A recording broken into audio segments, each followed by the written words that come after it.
difficult topic to tackle. It's one that I've been toying with for a while. There's just so many great images and artifacts at THS that I wanted to kind of tie together. And when you start to pull them together in sort of a string, um, they all form this story of how New England had fun over a long period of time. And so, we'll be looking at both Townsend and how it relates to the rest of New England.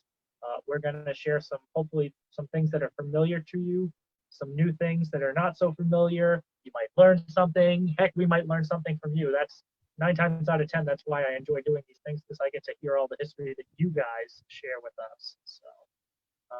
So Tabor and I are going to be trading off. I'll do like a very, very brief intro. He's going to do a little bit on archaeology. I'm going to tackle the 18th and 19th centuries, and Tabor's going to bring it all home with the 20th century and some things from the recent memory. So, Tabor, anything to add before we kind of cruise into it here?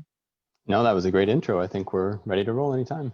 So yeah, so tourism has been around really in one form or another, where Greece and Rome really set the stage for having fun and making it really, something grand. And they built these villas and pleasure palaces, and they really created the concept of tourism. Getting people to go from one place to another and having fun. And it was around for literally thousands of years. All of the big giant monuments that we can remember, like the Colosseum and the racetracks. All of those great monuments are monuments to tourism.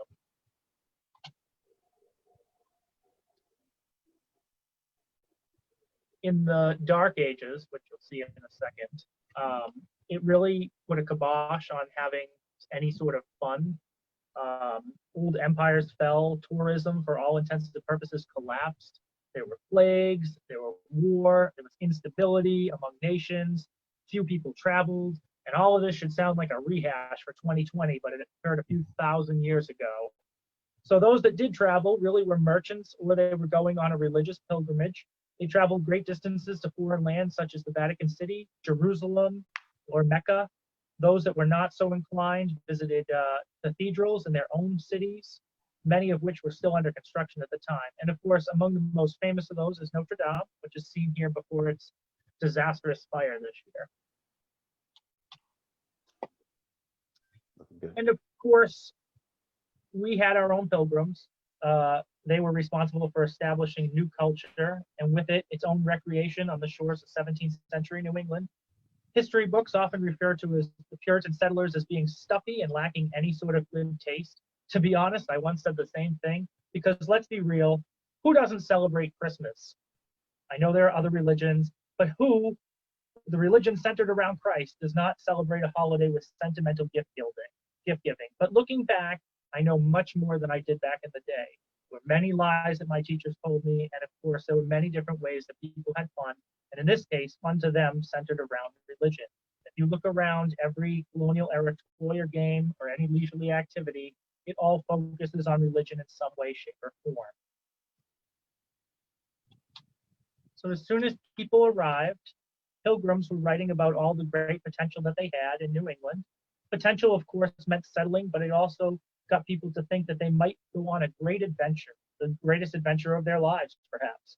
It was a landscape of few indigenous people. The resources were ripe for the taking. And of course, many, many people wrote about all the fun times they had. It was John Smith who coined the name New England when he visited here in 1614. He describes being able to hop off his boat, take his horse into the woods, and ride for miles, where the underbrush had been cut by the natives and used for hunting purposes. So he was able to ride across the New England landscape unhindered by modern underbrush. William Wood published a book called New England Prospect in 1634. He describes the rivers, lakes, and oceans teeming with fish. All you had to do was reach down and grab a handful. Wildlife was abundant, trees stood tall, ships and mountains could be seen in the trees stood taller than ships, mountains could be seen in the distance, and long abandoned trails needed refreshing. In short, the landscape needed delineation, and a call was put out to migrate into the region.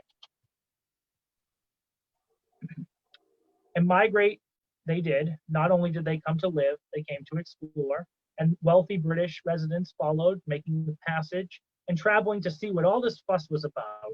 And they were quick to dismiss our culture, or very much a lack thereof, calling our newly established cities and towns uncivilized. Perhaps they were simply jealous of everything we had. All we wanted was to do hard work, to live better life, and have a little fun along the way. And we'll have the last laugh, of course, because we will show them how to have fun. Tonight is all about having fun. So for you guys, it's our job to make you hop, skip, jump, and run through 3 centuries of history with us. And we're going to have one great adventure along the way. You'll learn something new, definitely. Perhaps you'll remember some of the more recent activities, and hopefully we'll learn something new from you as well. So, and I ask that you guys save questions towards the end.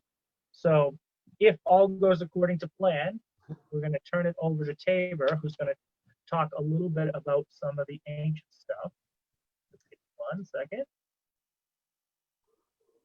All right, Tabor, you're on your own. All right, the setting seems to have worked, so I think I can control the slideshow now. Thank you. Yeah, as Ryan said, we're primarily going to be talking about the 19th and 20th centuries, but something that we both were interested in doing was exploring the very earliest origins of things like tourism and vacationing. So we're going to take a really quick look at some ancient vacations, or archaeology is the pun I wanted to throw in the slideshow there. If the slide changes, let's see. Because Ryan and I have both always been fascinated with the parts of history, I think, where you can see not just people surviving, not just living, but actually going out and having fun. I think that's maybe some of the most interesting history you can ever find. So about the earliest form of a vacation you might ever find was back in 776 BC. I think we're frozen again. Oh, there we go. It took a little bit. All right, I think we've got a little delay, but we'll make it through. Don't forget to press the space bar. Try space bar. Yeah, spacebar seems to be our friend compared with other forms. All right, so 776 BC, you had sort of the original form of sports tourism, if you will, when the Olympic Games started up in ancient Greece. They took their tourism unbelievably seriously. They had what was called the Olympic Truce, which was sort of acted as a giant pause button for all the conflicts and wars happening across the world at the time. And then afterwards, they would resume them and go back to killing each other. But during the games, at least, they had some good camaraderie. And it really drew competitors and fans from all over what was then the known world. So it was probably a little bit like the World Cup of its time, maybe, or the Super Bowl even, something like that. And then around 2,000 years ago, there was nowhere hipper to be than Herculaneum, which was ancient Rome's seaside resort. It was the sister city to Pompeii, which is just up the Bay of Naples, which is probably the more famous archaeological site. But as we know, both of these cities were devastated by the eruption of Mount Vesuvius, which you can see in the background kind of looming ominously there. It erupted in AD 79. But the layers of ash that it formed, some of which were up to 50 feet thick, actually did a really good job of preserving these sites, sort of encapsulating a lot of organic material that we otherwise would never have had a chance to see.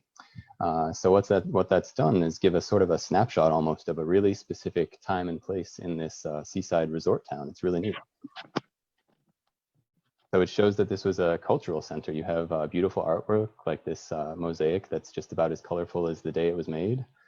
You've got a culinary center at Herculaneum as well. You've got this beautiful looking 2,000-year-old bread that we're still able to see today.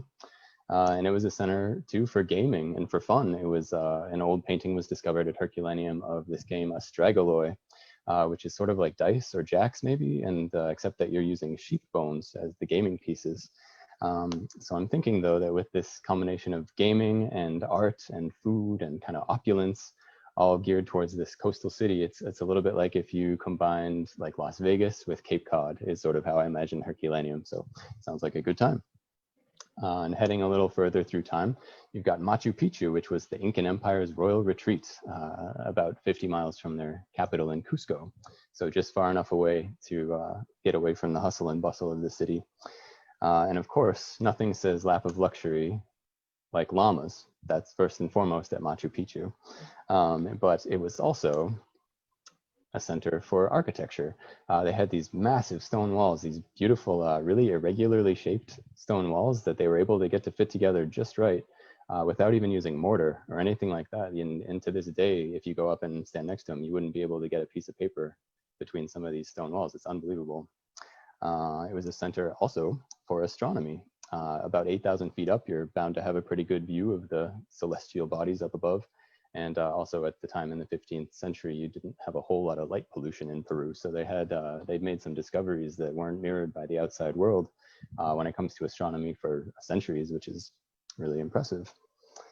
They also claim it was a site where a lot of administrative work happened. It sounds like the emperor would say, all right, guys, I'll see you the next month. I'm headed to Machu Picchu for a working vacation. But I have a feeling that once he got there, he probably just spent a month hanging out with llamas. It doesn't seem like a lot actually got done there. There's some archaeological evidence there of guinea pig sacrifices. So, normal vacation things that people do. And I guess all this is just to say that vacationing is nothing new and that people have sort of always had this desire to at least sometimes get away from it all. But as we've seen here, a lot of it was geared for most of its history towards the elites and then the ruling classes, or maybe if you had like a special talent, like if you were an Olympian, for instance, you might be able to represent your region abroad. But for the most part, for the average Joe or the average Joseph, maybe 2,000 years ago, you had to work about 364 days a year. So not as fun. But this is what makes it so exciting as we get into the 19th and 20th centuries that Ryan and I will be discussing today, is that that's really the first time maybe in history where the average family could look forward to a vacation together. And so as Ryan's about to dive into the 1800s, we're getting into some neat territory. Take it away. So in the colonial era, just as Tabor said, it did take quite a bit of time for any sort of leisurely activities to take root in North America. As I mentioned, the Puritans were pretty stuffy, and there was no tourist industry. People were coming here; they were coming here to settle. So 18th century America, 18th century New England in particular, opened pretty straight-laced and just controlled by puritanical beliefs. If your free time didn't revolve around religion, your nose was really directed towards the good book. And every toy and game had some sort of lesson. There was no alternative. You were either doing this or you were doing chores or you're doing something around the house. And so, of course, it closed very much unchanged by the American Revolution. Firm knot might have been loosened a little bit, but never fully undone. Later activities really focused on some sort of creativity, but it really didn't unleash until the 19th century. But it's giving us a small window into what's to come when the 19th century, the Industrial Revolution, and all these great things really help us take off.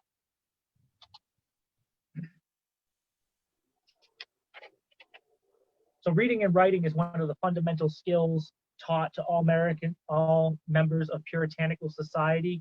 You can thank them for our educational system. They were one of the chief leaders of making sure that everybody was schooled. And it gave rise to some of the first purely American talents, of course. Now, sermons were some of the widest distributed documents in Massachusetts. Perhaps the most famous of all the writers is Cotton Mather. He's a prolific preacher, a judge, and a scientist. He delivered some of the best religious talks during his heyday. He's frequently remembered for his involvement with the Salem witch trials. And of course, he's lesser known for his experiments, which included inoculation. He's one of the first people that dives into treating for smallpox ahead of a disaster. And of course, he was the one that discovered that you can hybrid plants when mixing the two pollens together. Now, everybody was required to go to church, so you went all day, and there was a break for lunch. And so rather than go home, most towns built a little building. So this is a nooning house, and this is the nooning house that was once on Townsend Common. And so the building was built to give families a space basically to gather together. It had a fireplace in each of the 12 rooms. It still exists. It was moved to Highland Ave in the late 19th century after people realized that they didn't have to go to church all day. And it really is a symbol of what it meant to go, to these sermons and sit in church all day and really participate in the community. Now, with church being an all-day event, children, above all, needed to be occupied for the duration. Because imagine sitting in a church building all day with your friends, your family, and the children who were often restless, and there were no iPads, no computers, no cell phones, no nothing.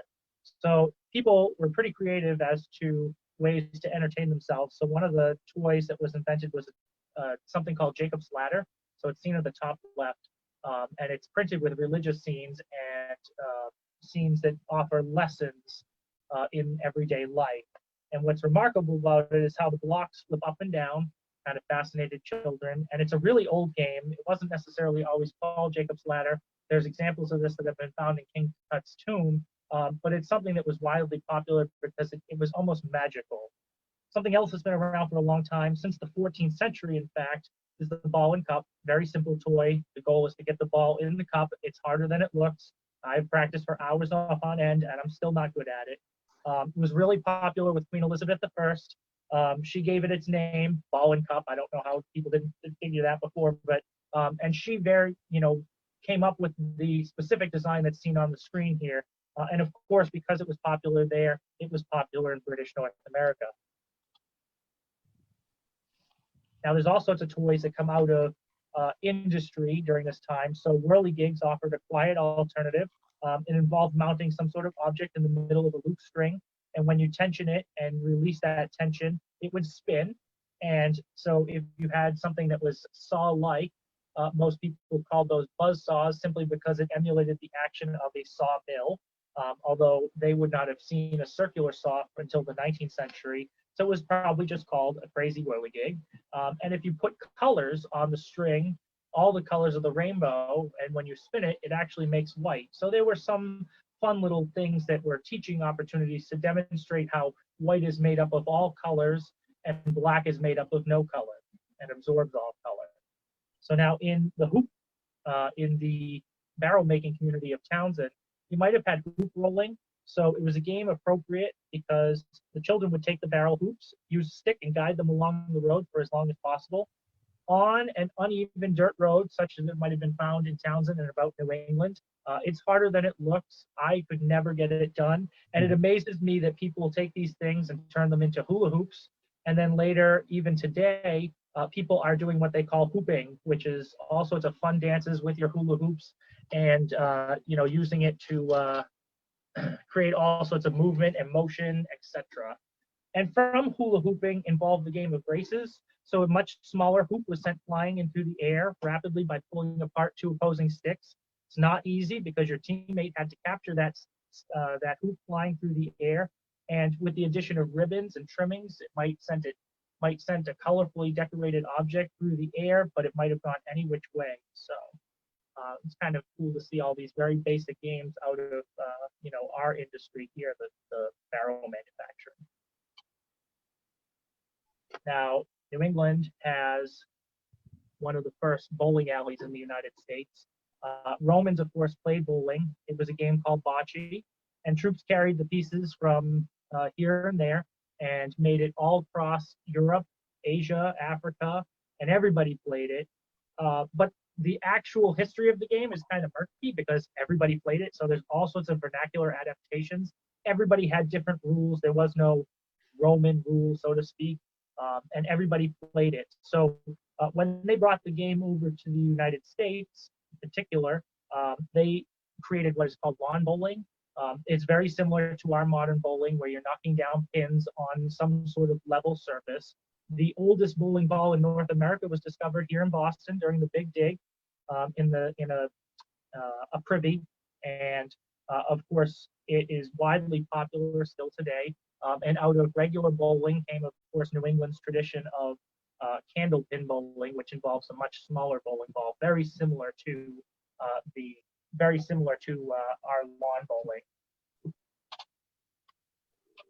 So hopscotch is another game that's been around since antiquity. The Romans had it.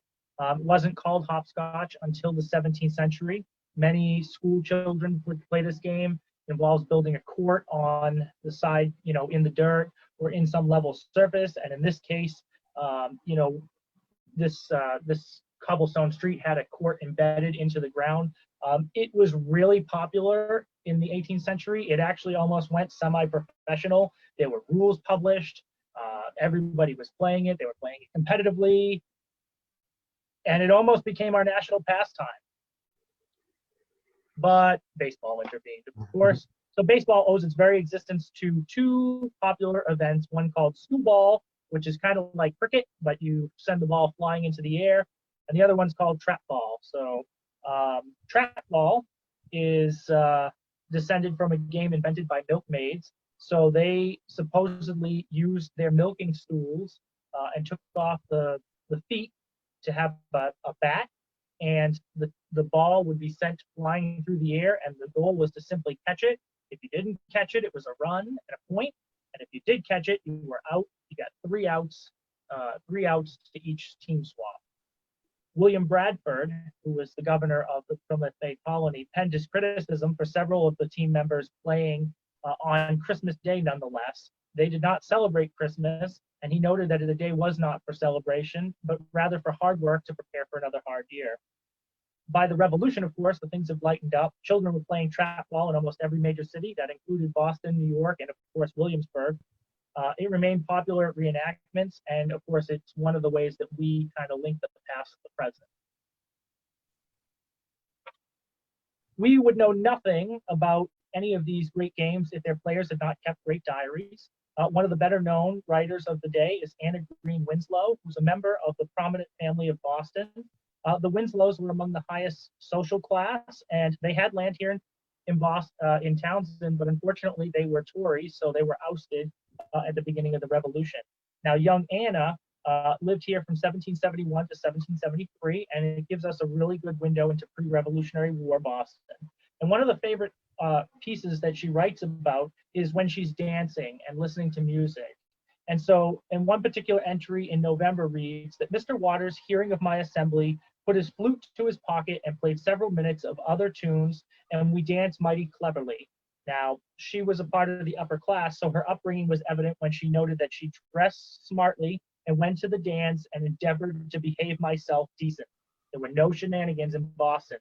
I doubt that very much, but I think that it's great that there was all these lively dances and ways for young people to entertain themselves. Now, the games weren't always childish. As we move towards adult-oriented activities, money becomes involved. So gambling was popular, but it wasn't always legal. Cards and dice games were really prized because they were compact. You could be discreet by them, and you could travel with them here and there. Now, soldiers and sailors most often carried these, but it was really discouraged from the start. George Washington wrote that I have always, as so far it was in my power, endeavored to discourage gaming in the camps, and always, so long as I have the honor to preside there. And he also forbid his officers to even possess the tools necessary to play the games. There are several times where he has to punish the officers and give them lashes for possessing dice and cards. Now, still, the games persisted. Shut the Box is with us today. It's one game that we play at our reenactments. It involves rolling the dice and making sure to shut as many of the numbers as possible. The player ended their turn when they couldn't shut the box. And of course, a variant could be played with cards. And the cards, interesting to note, don't have any letters on them because the lowest classes usually played with cards and they couldn't read or write. So it was most common for them to just have symbols which they could recognize. Now imagine in a world where you have all this activity and there's no music. Musical concerts were attended, but they were rare when they first started. In fact, there was no music in church, and so to hear it was really a gift. There was no music store in Boston until 1716. They talk about the first first instruments making their way over from London, and everybody was so excited because not only were they opening a musical store, it was also a dance studio. So there was some ways for people to have fun. Concerts became the go-to form of entertainment, the first being held in North America on February 3rd, 1729. Others followed. And early on, we had kind of a thriving musical life. Everybody had a penny flute. Some people can probably remember drums drumming down the street and having little parades. And there were, of course, string instruments. Very few people had pianos, but they did exist. So it was very much, this whatever music was created was really adding a little bit of color to a very black and white world. And if you could have the opportunity to hear some places play, like at some point we're going to restore the Prescott Bass in the Historical Society, you're hearing the same notes that were heard over 200 or 300 years ago. It's a great connection to the past. If you could imagine, this paved the way for laws to be lessened and the theater to make its appearance, although it took more than 60 years from when music was introduced. The Federal Street Theater opened in 1793. It was designed by architect Charles Bulfinch and was the first theater in New England. It was the first performance, must have been really a great awakening to a city that had long been called the City on the Hill, and that being made 160 years earlier by John Winthrop. Now, the building was managed by a person named John Steele Tyler, who was the older brother of Royal Tyler, a playwright. Now, it should come as no surprise that his brother's show was the first to be performed. And John had an interesting history. He traveled in 1780 to Europe to learn about the finer arts. He was arrested as an American spy. He escaped to France only to be returned. And, he was empty-handed and penniless, but he came with a better understanding of how to bring arts to North America. He tried for 12 years to bring this theater to Boston, and it finally happened, and he was a great success. Now, 18th century is often called the Age of Enlightenment, and that's because of the number of writings, the wealth of poets and authors that came to light during this time. Now, Anne Bradstreet is perhaps the best of her generation. She's born in England, and she's the first in Massachusetts Bay to be published. In 1650, she lived in North Andover. She was a mother, a wife, and she was quite busy. So it's surprising that somebody of her stature was able to complete a sizable work of literature. And she went on to write several other pieces of poetry and fine arts, and went down in history as the first of anybody to be published in London. Now, a century later, young Phyllis Wheatley arrives in Boston from Africa, where she was sold as a slave. She learned to read and write through her children, and she herself begins to work on several pieces of poetry. She gained notoriety because she wrote about King George III at a time where our relationship was deteriorating with the mother country. And she was published in 1773, making her the first Afro-American published in the colonies. Now, these two women stand together with scores of others that put pen to paper. Those include John Cotton, the grandfather of Cotton Mather, Robert Treat Paine, who's the signer of the Declaration of Independence, Thomas Dwight, a well-known traveler who we'll hear from, and Edward Taylor. Of course, Americans were not the only ones to take to writing. All this activity opened the doors for more visitors to come to our shore. The English were often the first. In 1794, a man named Henry Wainsey visited New England. He was a clothier, and he wanted to come here to learn about a country of which we hear so much about, but know so little. And he also had an ulterior motive to check on the factories. We had just founded a few very, very young cloth making operations in Rhode Island and southern Massachusetts. And so he wanted to make sure that it wasn't going to threaten his own business. He attended the Federal Street Theater, looked good. He eventually saw what he wanted to see. He went south. He visited President Washington before he returned home. And his accounts were published 2 years later in a book called The Journal of the Excursions to the United States in the summer of 1794. He talks about us in good light. Now, others were not so thrilled. There were people that basically said, well, we've got nothing worth seeing here. But they were far and few between. Perhaps they just didn't see all the great stuff like Robert Hunter did, visiting Boston and hitting Faneuil Hall, the old State House, Boston Common, the Navy Yard, Old North Church, Lexington and Concord, and more. So there really was something for everybody. Now, tourism as an industry begins in New England's most despised places, and that is New York. There really is a battle going on between us. And if you've ever seen a Red Sox Yankees game, you know what I'm talking about. Mm-hmm. But it's really undeniable that New York State upstate New York in particular, is beautiful. It's got some of the greatest natural wonders of the world. But in reality, they're only taking credit for all of our genius, because most of the early settlers of upstate New York are all from Massachusetts. So young Gideon Putnam, who was the founder of Saratoga Springs, is a Massachusetts native, son of Rufus and Mary Putnam, born in Sutton, Massachusetts in 1764. He's described as a man of strong nerve, of comprehensive powers of invention, and an indomitable will. And he was an experienced frontiersman. He moved himself to Vermont and then later on to Rutland.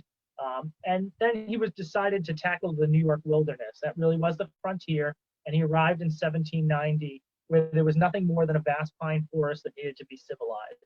Cut down a bunch of trees, He built his cabin near a natural log spring, and he decided to make a whole community.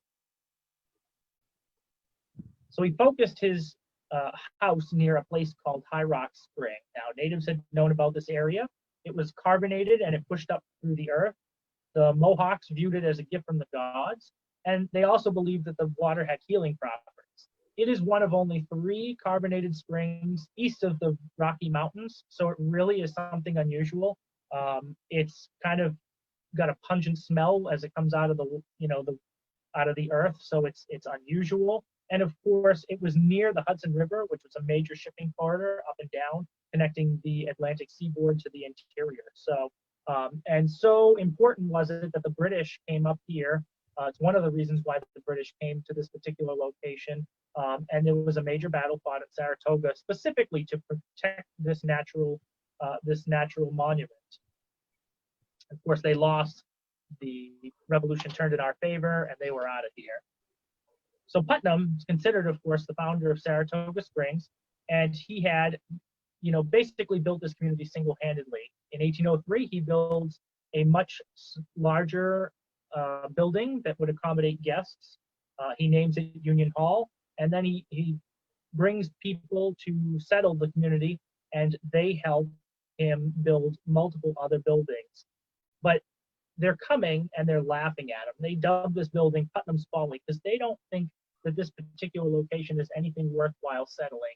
It's all trees, the ground is hard, what good could come out of this place with these bubbling brooks, but Putnam went on, he fenced off the brook, he laid out streets, he laid out house lots, he laid out place-specific structures, he built a cemetery. Single-handedly, he literally built the community from the ground up. So in a little over a decade, the town becomes a premier destination. It's on the crossroads of 2 post roads, one that runs east-west from Boston, extending as far west as Niagara Falls. The other one running north-south, one from New York City all the way up as far as Montreal. So it captures all the traffic in all of cardinal directions, which means that this is going to become a boom town in less than 5 years after it's laid. Both of the streets are open up for travel. The roads, though, although they were great in Saratoga Springs, were not as great elsewhere. Travel to this location often took a week or more, and it was done in stages, of course, and the stage coach being the third method of travel. Now, Putnam's Folly was so successful that he began on a second building, almost identical across the street, which he named Congress Hall. Unfortunately, he didn't live long enough to see it prosper. When he was building the exterior frame, staging gave way and he was fatally wounded. He died 2 days after the accident, and the founder was laid to rest in the cemetery which he himself had designated a few months earlier. When his obituary was released, there's high praise for him and his family who endeavored to build the community, and both Congress Hall and Union Hall, which still stood long after he had passed. For a long time, up until almost the end of the 19th century, both buildings competed to be the largest hotels in the world. The first guidebooks that really encouraged people to travel made their appearance in the 1820s, 1830s. Resident farmers rose above simple subsistence farming for the first time, and people could really travel. So the term tourist comes from these guidebooks, which are the fashionable tour. Hence, you're taking a tour, so you are the tourist. And so these 2 books really pressed for a route which began in New York City, which, according to these guidebooks, were the center of the world at the time, went north to Saratoga, may have captured Niagara Falls, but then turned east, bringing you through Vermont, New Hampshire, and ultimately down through Massachusetts, Connecticut, Rhode Island, and Connecticut. And so along the way, you would take in a lot of the natural scenery. Timothy Dwight, he really advocated for just beyond that, not just looking at mountains and pretty scenery, but being able to take in our changing world. The Industrial Revolution was in full swing. All these roads were developing. Railroads were an idea being presented. So there was a lot of change, and one that, they wanted people to go out into the world and see so that they could take it back to their own communities. So imagine Boston during this time period where the state capitol was brand new, just been built in 1798. The commons still had cows and sheep grazing on it. And there was a hark back to the Roman Empire and Grecian Empire.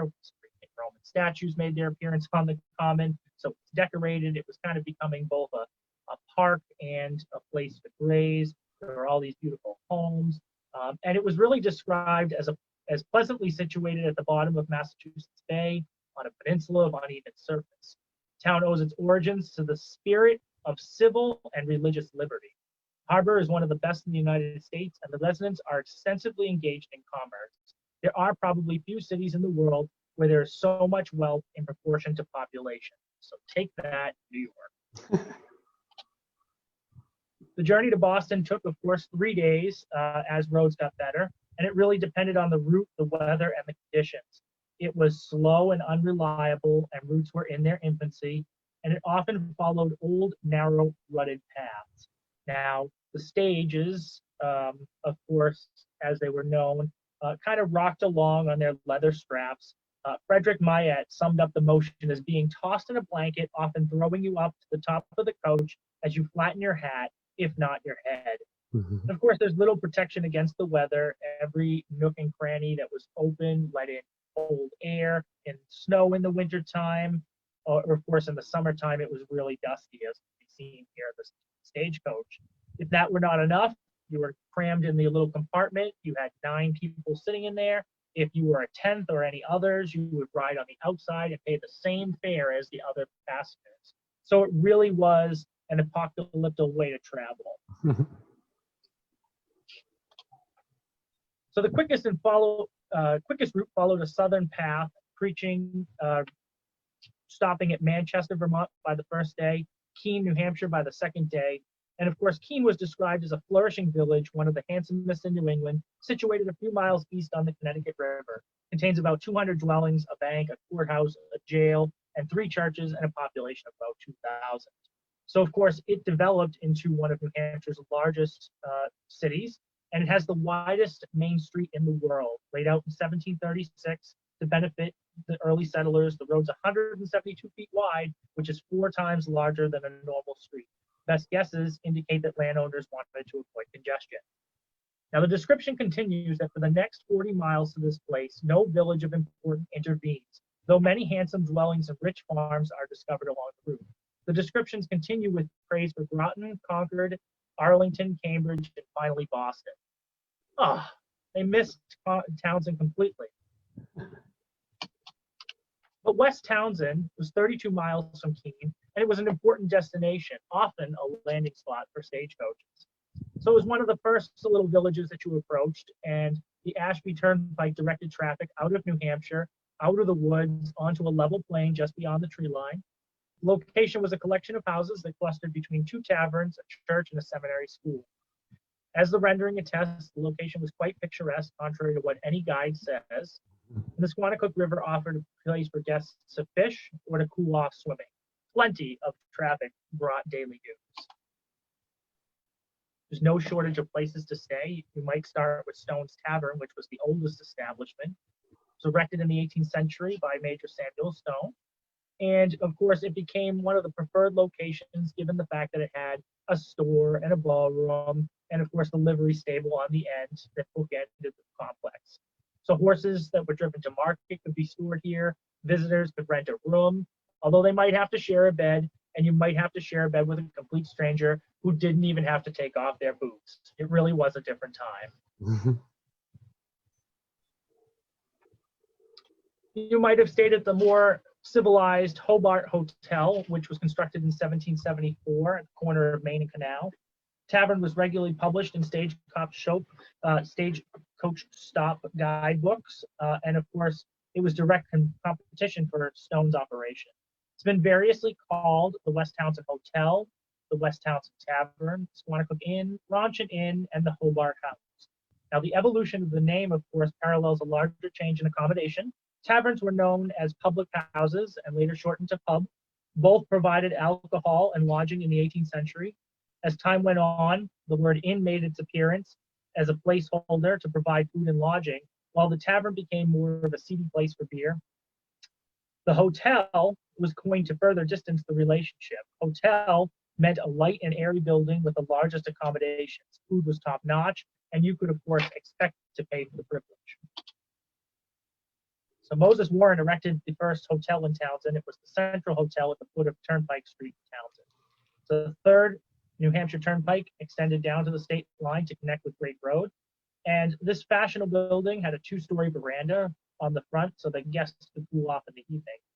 The building contained an attached stable with a ballroom above, and it stood just outside of the village center, meaning it was capturing all the traffic heading in all directions through Townsend. Now imagine the activity when Frederick Cutler describes his business in Fitchburg as an hour before the stagecoach was due, the landlord was to be found in the tap room preparing his bottles of liquor, setting his glasses in single file. At the same time, he was urging the kitchen to make haste with dinner or supper, and the smells were already the most appetizing kind. When the stage arrived, the tavern keeper hastened to the port and stood there with a smiling face, the picture of welcome as the coach rounded up and the driver threw his reins to waiting hostler. Now that ballroom was probably the scene of the most activity. During downtime, people could probably be found milling about, tables and chairs could be found in it, and it was probably a place to encourage private dining, maybe a game of checkers, or even reading the newspaper if there was one available. The room was more like a lobby when nothing was taking place. But the real fun came when dances were planned. It is, after all, a ballroom. It's lively, it's filled with the sound of music and laughter, and they were set in spaces that were colorful, could be illuminated, and perhaps had a decorative half-round ceiling for better acoustics. Both the Central House Hotel and Stone Tavern had ballrooms, and the later was painted white and had decorative stenciling and a half-round ceiling with a fireplace that provided heat, although I'm sure dancing provided plenty of warmth. And dance, the people did. There's two programs here in the collection of the Historical Society, one for a Thanksgiving Day ball on November 21st, 1837. Of course, Thanksgiving was not a formal holiday until the Civil War, so it was more like a gift thank you towards helping with the harvest. On the flip side, the Central Hotel hosted a New Year's Day ball on January 2nd, 1854. The time is noted as 6:30, which many of us know by the holiday season is dark. So illumination kept the halls lively well into the morning hours.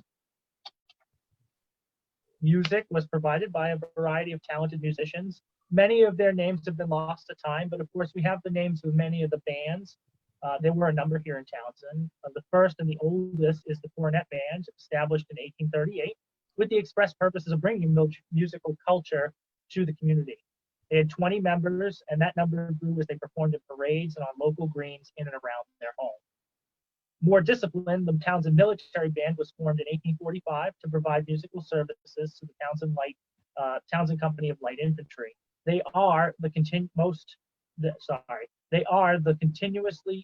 oldest continuously operating town band in the United States and continue to provide concerts on the Common. Another link to the past, the present. Now, Townsend's taverns, inns, and hotels continued to play host of the wealth of events into the 19th century and into the 20th century. Stagecoaches continued their service until the Peterborough and Shirley Railroad arrived in 1847. People were naturally excited by the change, but others hated it. There was like a love-hate relationship with the engine. For example, in 1835, Christopher Columbus Baldwin writes in his journal that I saw today for the first time a railway car. What an object of wonder, how marvelous in every peculiar way. It appears like a thing of life. I cannot describe the strange sensation produced upon seeing the train cars come to life. And when I started in them, it seemed like a dream.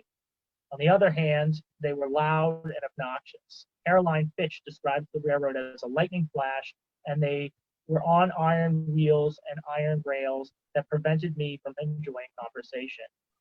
Now, the railroad house here in Townsend was one of the last lodging houses to be built, and obviously it catered to a new type of clientele, those that were coming by the railroad. The building stood on the corner of Main Street and Vermont. And for a time, the stagecoach and the railroad kind of coexisted together. The long-established horse-drawn service was quick to criticize the railroad. In 1825, the Quarterly Review writes, "What can be more palpably absurd than the prospect held out of locomotives traveling twice as fast as stagecoaches?" And then in Providence in 1831, they say, "Let the train run off the track when going 30 miles an hour and kill 200 or 300 people a few times, and people will be ready to stick to the stages. Besides, the Abbott Downing Company of Concord, New Hampshire just invented the Concord coach.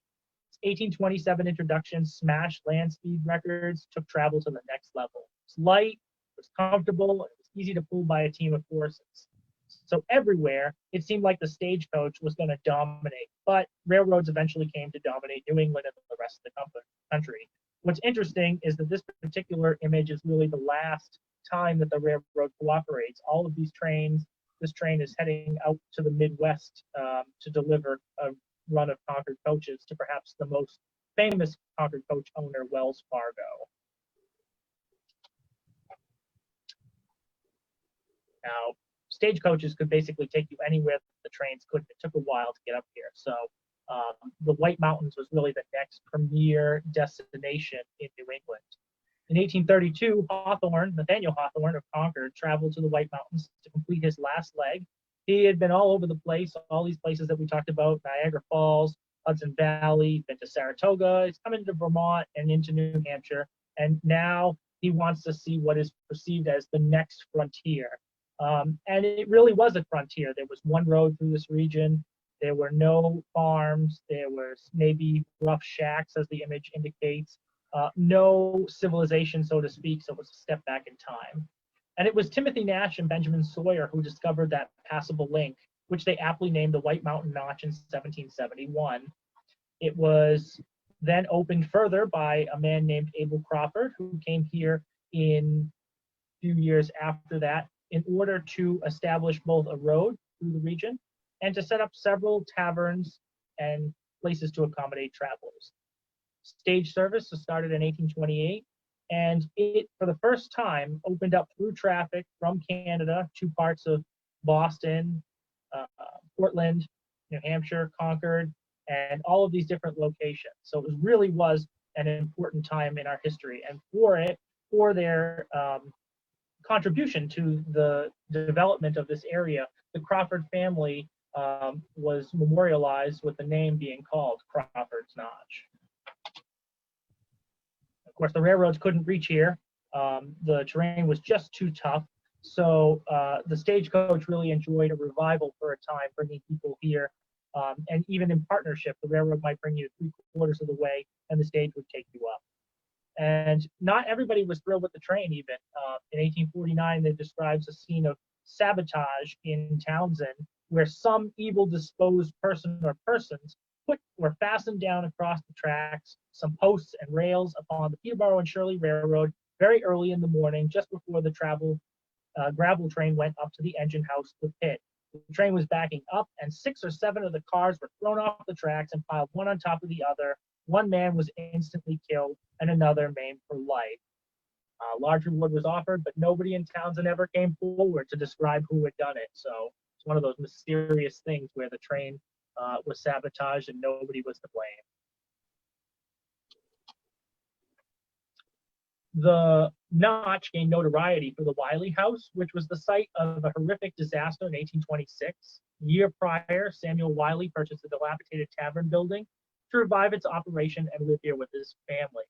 Of course, he did good, and the building opened that winter, and he received many guests, and it was described in the summertime, that summer, as being a really pleasant place to be.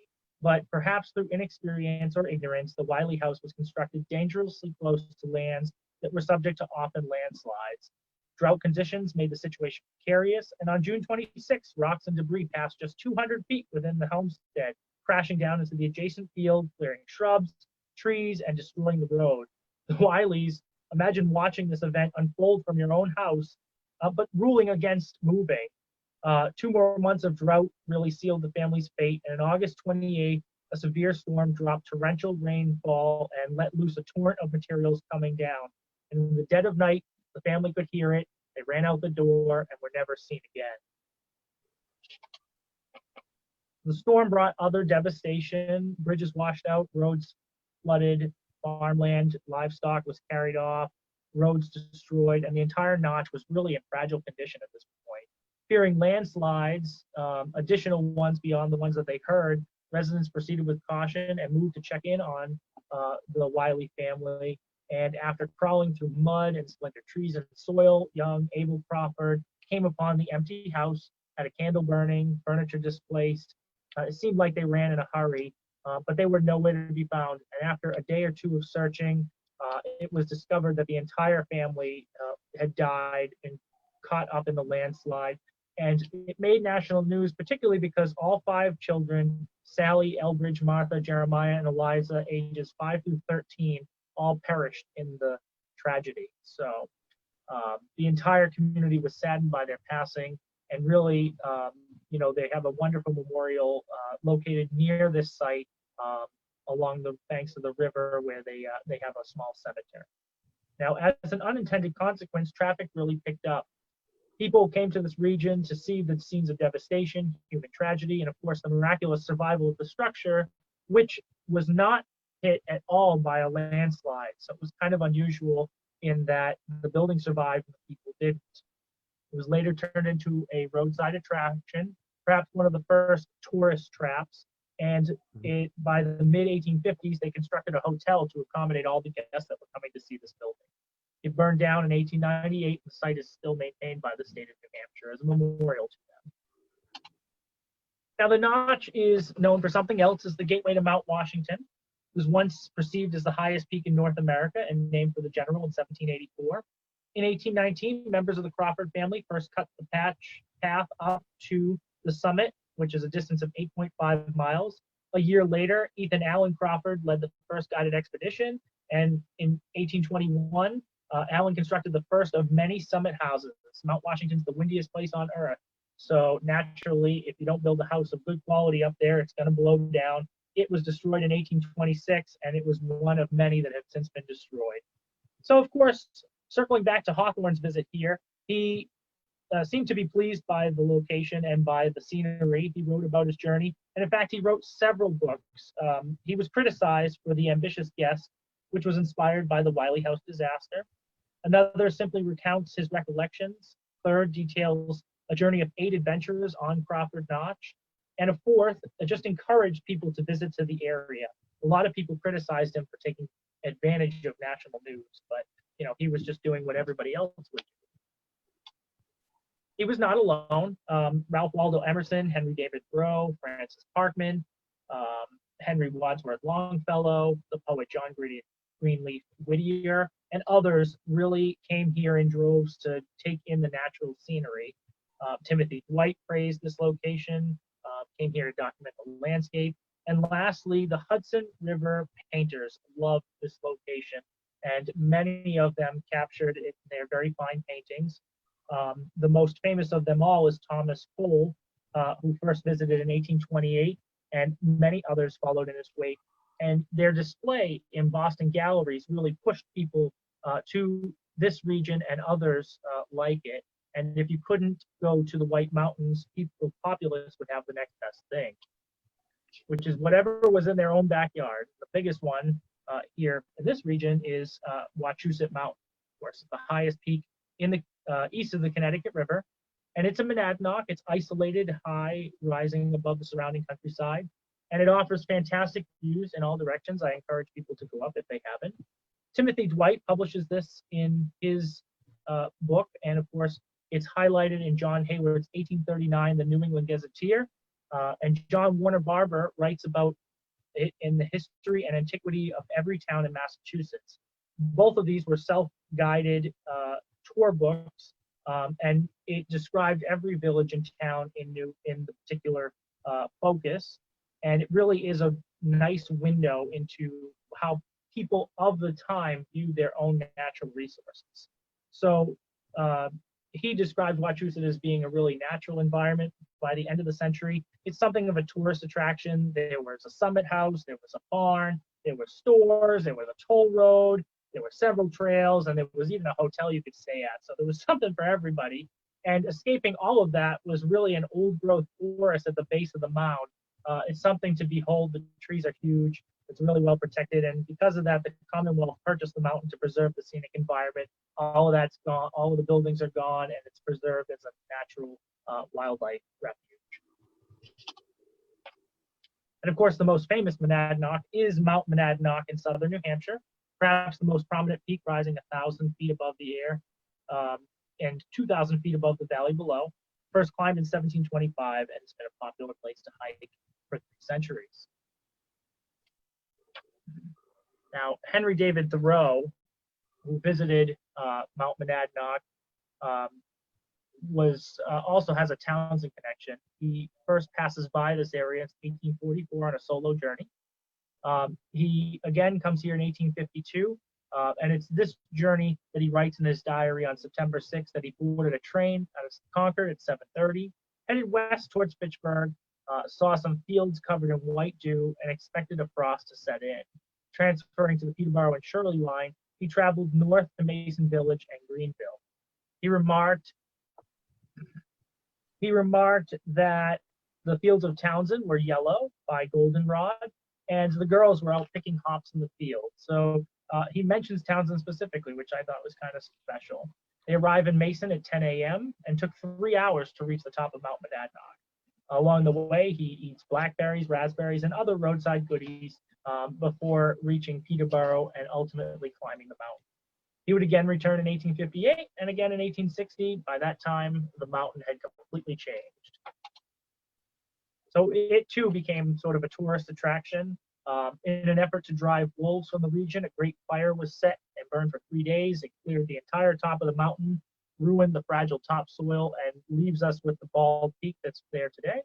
And in 1858, a toll road was constructed halfway up to encourage people to the mountain. So they built a halfway house, then a hotel, and of course they had a little barn and encouraged people to drive up and then walk the rest of the way. And the old toll road and halfway house trail are a popular way to come up and approach the mountain. It's much less than going up the front. Now, Monadnock, Wachusett, and Mount Washington all have a very local connection. Captain Samuel Willard was the first tourist covering thousands of miles across New England in pursuit of Native Americans who raided towns in the 18th century frontier. Starting in Concord, he traveled west to explore the Turkey Hills of Groton. He then crossed to meet up with the Squanicook River, discovered its source, 3 names named Walker, Locke, and Willard Brooks. And then he climbed Monadnock, took his rangers west to Wachusett, and finally turned north to Mount Washington. In all 3 instances, he was the first to ascend the mountain, and he was doing so to track his native enemies, but he was never able to find those people that had raided the towns in the early 18th century. So by the 19th century, the middle of the 19th century, everyday life was changing. Industrialization, modernization, and just an increase in pace in society really unnerved everybody. So people were looking for better ways to combine fun with other aspects of their life, in particular, how to have fun with religion. And in this case, it brought us the first religious recreation. So those that did it best were Methodists. Methodists had the most impact on our lives. They gave us the cottage society. If you've ever been to lakefront homes or ocean cottages, those little buildings all stem from one little religious retreat at this location known as Wesleyan Grove on Martha's Vineyard. So at a time where life was stressful, they chose to have religious retreats in the summertime. And these were 1-week marathon runs with churches, with prayer. And so a whole bunch of people would get together down at Martha's Vineyard and camp out and have round-the-clock religious services. And it was really popular in 1830, started in 1835, and spread all across New England. Families would stay in these tents, these little nothing tents that were on wooden platforms. It was very simple, very basic. There was no free time, though. You slept in your tent when you were awake. You were either listening to a sermon, or you were helping with camp chores, or you were helping others do the same. And at the center of it all was the tabernacle, an open-air church. So the first structure constructed was deemed inefficient because it was just built out of driftwood and it was open to the environment. They needed something more mobile, more enclosing. So they built this gigantic tent, which I thought was kind of cool. Imagine it capturing the summer breezes down at Martha's Vineyard, but it was just good enough to face the fury of hurricanes, windstorms, and all that oceanic fury that might come out on when weather was less than favorable. And it stood until 1879 when it started to develop leaks and was replaced. So just before the Civil War, some people really got smart, realized that tenting was not for them, and started to build the first permanent homes.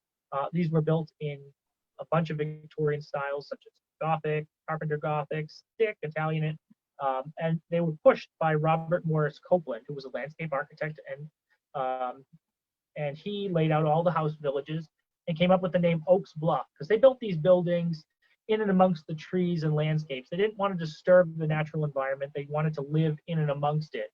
So they would often build these cottages right up next to trees and have this brilliant canopy as if this site had been there for centuries. And so here we see just a few of the cottages. What I find most fascinating is that these were not built by overly wealthy people. These were cottages that were built by blacksmiths and cooks, people that worked with their hands, and people that worked in low, blue collar places such as clerks and accountants and attendants and domestics. The people that you would not first think that would be able to afford such a lavish and extensively decorated building. Only a handful of these people were business owners. Only a handful of these people were really wealthy.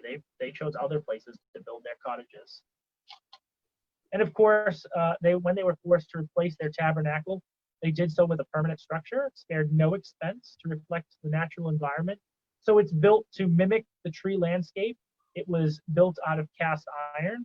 It was pre-erected in a shop in Springfield. It was shipped by barge and erected in 7 weeks. Imagine that whole thing going up in 7 weeks. So it was a brilliant symbol of how the industrialized world could partner with religion and make the two come together. And it ensured constant harmony.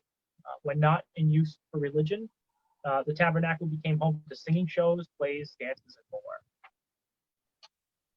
Now, just circling back to Townsend, our Methodist church had and took place with the other congregations in the area and had their own retreats. Of course, the Methodist Church is the building, our original 1771 meeting house, and it was purchased by them in 1852. And they would go with Groton, Pepperell, Fitchburg, Waltham, and Ashburnham, and all go to this great little campground not too far from here. In the shadow of Mount Wachusett, which is dotted in red, Sterling Junction was the choice location for the Gateway community. It was a good point because it was the connection point for 2 railroads. There was a little lake, Wishiwam Lake, and there were a bunch of pleasant little farms that made this great location to get away from it all. The land was purchased in 1852, and the first meeting was a year later. It's recorded in the paper as being well attended, but the newspaper says that they have no faith in good results of such gatherings. Piety is a plant you cannot raise in a hotbed. The writer also expressed concerns for the crowds of idle and often destitute persons who will attend such places. And despite the harsh criticism, the Sterling Campground became a part of the larger community. There was a tabernacle in this location around which 28 tents representing each of the area parishes were erected.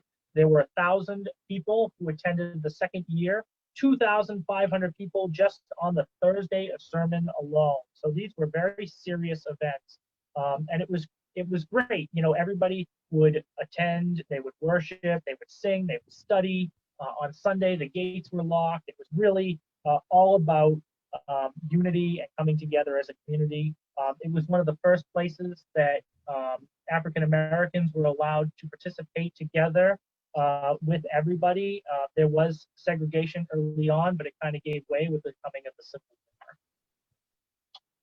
And of course, Sterling itself had its own cottages, although they're not as fancy as those down at Martha's Vineyard. And these are the type of cottages that we're used to seeing like on the lakefronts. This is what set the precedent for lakeside cottages. And of course, by 1875, the campground was quite extensive. John Gates, who owned the land, rented the land at first, and then he eventually sold it. He just wanted to make sure it wasn't going to become a neighborhood nuisance. And I learned about all this through the glass plate negatives in the Townsend Historical Society's collection. Obviously, somebody from the Methodist Church had given it to the society, and in here you can see some of the cottages, the people together. They have cutesy names like the Sunrise House or the Sea Dog Nest, and we can imagine, you know, everybody having fun. There was a lakeside steamboat, picnic grounds, bowling alley, dance hall, restaurants, sports field, and really all of this would be, you know, continue on up until like the Civil War, when we had a great moment of national pause. So of course, it's a turning point in our history. The conflict, which impacted all aspects of civilian life, settled many of the questions remaining after the Declaration of Independence. And out of all of the tinkering and inventing for this thing, only two things cross over for recreation, and those were hot air balloons and the game of baseball. Ballooning is a popular form of entertainment that's been around for a long time. A man by the name of Louis Anselm Laureate brought it from Europe, and he really became fascinated with how to get these to get off the ground, quite literally. July 4th, 1835, he becomes the first aeronaut, as they became to known. There was no control of how the balloon moved. You filled it with gas, and you just moved with the currents. And moved with the currents you did because he went up over Boston, over Chelsea, and was carried out to Boston Harbor and had the first crash landing. So he had to be rescued, but he made more than 50 ascents during his long life, of course being the first one in Canada, launching at Nashua on August 29th, 1838.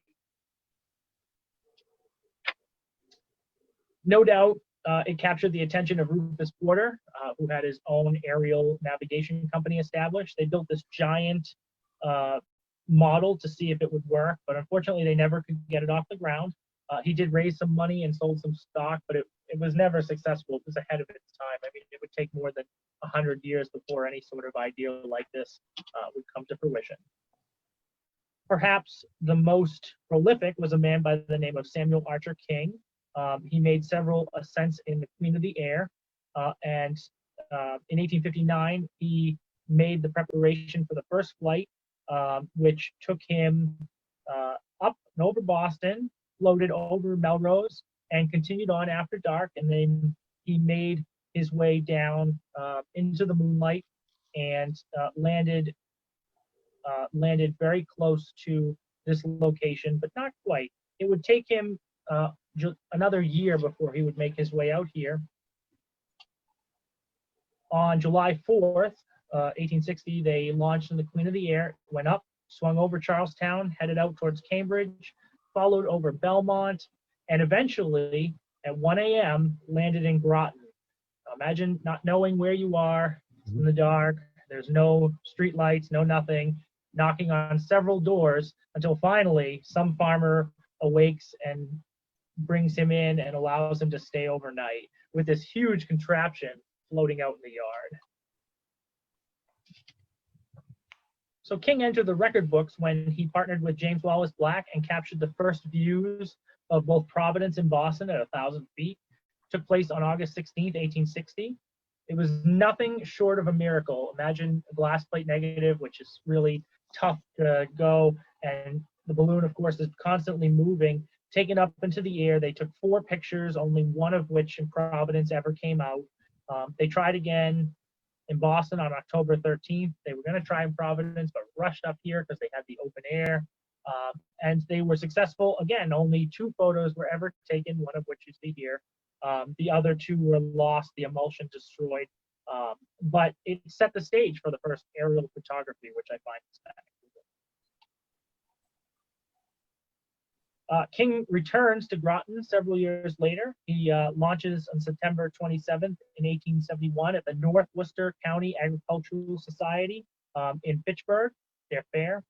And the balloon rose over the city, tracked again towards Ayer, Lunenburg, and launched down in Groton, nearly 500 feet from the original location, although the farmer who was there said that he didn't remember him. And so he went on to make bigger and bigger balloons. And of course, not all of them were successful. Not all of them got off the ground, but he is remembered as being pretty extensive.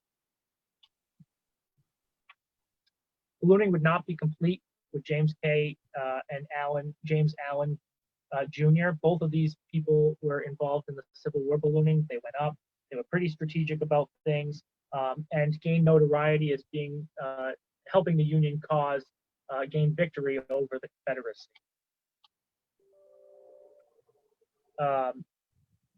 James Allen in 1882 performed the first aerial wedding in Lowell, Massachusetts. They raised up about 1,000 feet. And then thereafter, they cut their ties with the lower ground, floated over Chelmsford, Dracut, ended up in Shirley, Lunenburg, and of course heading towards Fitchburg, where they touched down just before 8 p.m. And they ended up landing at the foot of the Gardner Depot. It's kind of interesting. There's all sorts of fun things that happened here. And of course, Fitchburg kind of comes to a hotbed because there's all these open fields. The Allen brothers and their sons later launch the Colossus and other balloons. His son launched a balloon too close to a billboard, and they got into a really heated argument. So they kind of separated and did their own things for a little while. Father and son relationships often work on tensions like that. But they got back together, and the Allen family is among the most distinguished balloonists in the United States. And of course, you have our favorite game, which is baseball. It comes out of Civil War. It's really a combination of two games here, Town Ball and the New York game. Town Ball giving us the batting and balling pitchers, taking the skill of the pitcher and the batter, and the New York game gives us the diamond, and both of those are combined together. In Townsend, where the Spalding School was, there was a field where they often played. Here's a great photo that was in the collection of Don Keefe's images that shows the game being played. And the goal was to outsmart the batter, and once the batter hit the ball, to be able to be as fast as possible to get to the base. I think everybody knows how to play bases. Errors happen sometimes, and that's what makes the game fun. It's all about the spectators, of course, and there were plenty of them. No shortage of people in the 19th century looking for something to do. Now, in the years that followed the Civil War, New England gained experience with agriculture. It was sort of a revival. Everybody went back to work. Farms became mechanized and modernized. Midwestern farms were producing goods faster than they can eat them, so they shipped them here for market. So we rose again above subsistence farming and started to produce things for fun. And of course, Townsend has a long tradition of farming. Lands on both sides of the Squanicook are relatively flat and fertile. There's a number of farms that survive today that date back to the 18th century. Now, shepherding it along is the love of horticulture is Mass Horticulture, which was established in 1829. The organization almost immediately went to work exhibiting fruits and stuff grown at Faneuil Hall. Success allowed them to purchase a 72-acre estate for gardens, and they planned an arboretum, but the plans never materialized. It later became Mount Auburn Cemetery, and for the longest time, they had a major part to play at Mount Auburn. Now, some of the greatest pieces of produce ever displayed in town came out of Townsend. I apologize for making anybody hungry, but I'm going to go through a few of the best of the best. Warren D. Hines excelled at the production of peaches here in Townsend. They were award-winning, and of course, the best known is the Crosby peach, which is produced here in Billerica in 1876. His farm, Hines Farm, Excelsior Fruit Farm, was award-winning in 1880 and consistently over the next decade. His son later took an interest in horticulture and was awarded the first PhD at the Mass Agricultural College in Amherst, and of course went on to discover how to eliminate several things, including the cotton boll weevil, which destroyed southern cotton plantations. Concord grape is another one, of course, named after Ephraim Bull, named by Ephraim Bull, who propagated the plant in Concord, Mass. in 1849. It's perhaps best known for its distinctive taste. It was used as a non-alcoholic communion wine, and it was really well known for its very distinctive color. And of course, cranberries can be found in Townsend Harbor on the farm of Frank Knight. There was a bog located just off of Spalding Street that required careful attending towards harvest time. The bog was flooded, but not before the right temperature achieved. So it often involved standing outside all night long. And the harvest process was really difficult. You would string out rows and you would walk those rows and on your hands and knees pick these individual fruits. And you wouldn't be able to leave that row until you were all the way done. There's proof that it really did happen. There's a few really tiny photos of the bog being picked out. This is Townsend. So it was an easy job. Demanding, but easy enough to entice young boys to pick it out for a few dollars and be able to sit there and talk with your friends. And of course, Mrs. Ralph Ball reported to Mass Horticulture that was large fields of heather. Now, heather is really hard to grow apparently in New England, but here we are in Townsend with a field of 50 acres of Calluna vulgaris, which I find is kind of interesting that the word vulgar is in it right off the bat. And the banks of the Squanicook are particularly known to have this plant, which I find really fascinating. It was documented from the 1880s and the last report favorably in the 1930s. The most successful farm is the Hittinger farm in Townsend. They perfected market gardening, basically being able to garden this material and sell it into Boston markets. They regularly produced corn, wheat, strawberries, and asparagus. And of course, they had an extensive apple orchard and a large herd of current cattle. So if you were a Yankee farmer, if you were not having fun, you might be tinkering. And of course, in the case of Frankie Conant, you received a patent for the Conant's patented tail still. Now, the tail is a menace when you're milking your cow because they often swat flies. So this prevented that problem. And imagine at a time where nothing is mechanized, you had to do this all by hand, doing it over and over again, having this godsend each and every time. In his own words, makes milking a pleasure.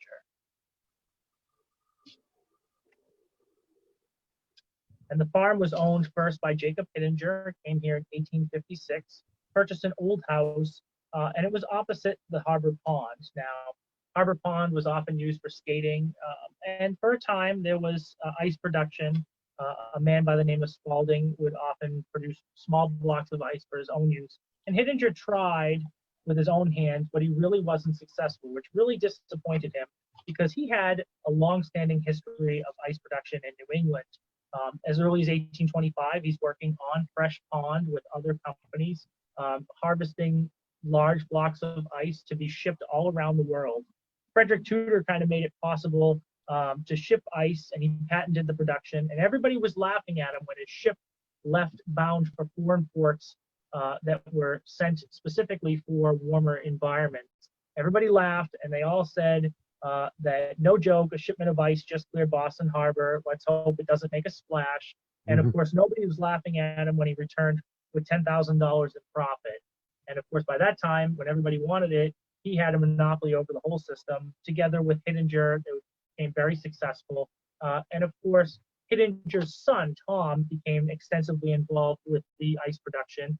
He became kind of a master at it and founded the Fresh Pond Ice Company, which later moved to Brookline, New Hampshire. And so on the shores of Lake Pontanopo, they asked the Boston and Maine Railroad to construct a special branch to handle all the ice production. And so, of course, they were able to do it, and they were quite successful, and this company remained up until, I believe, the 1930s, which is kind of unique and individual. And out of ice production, they give us ice skates. Harvesting skates were a bit different than their modern counterpart. They were strapped on from shoes, and they were able to have rounded front edges. But of course, children still were able to get a hold of them. They had a little fun. There were games. There were, opportunities.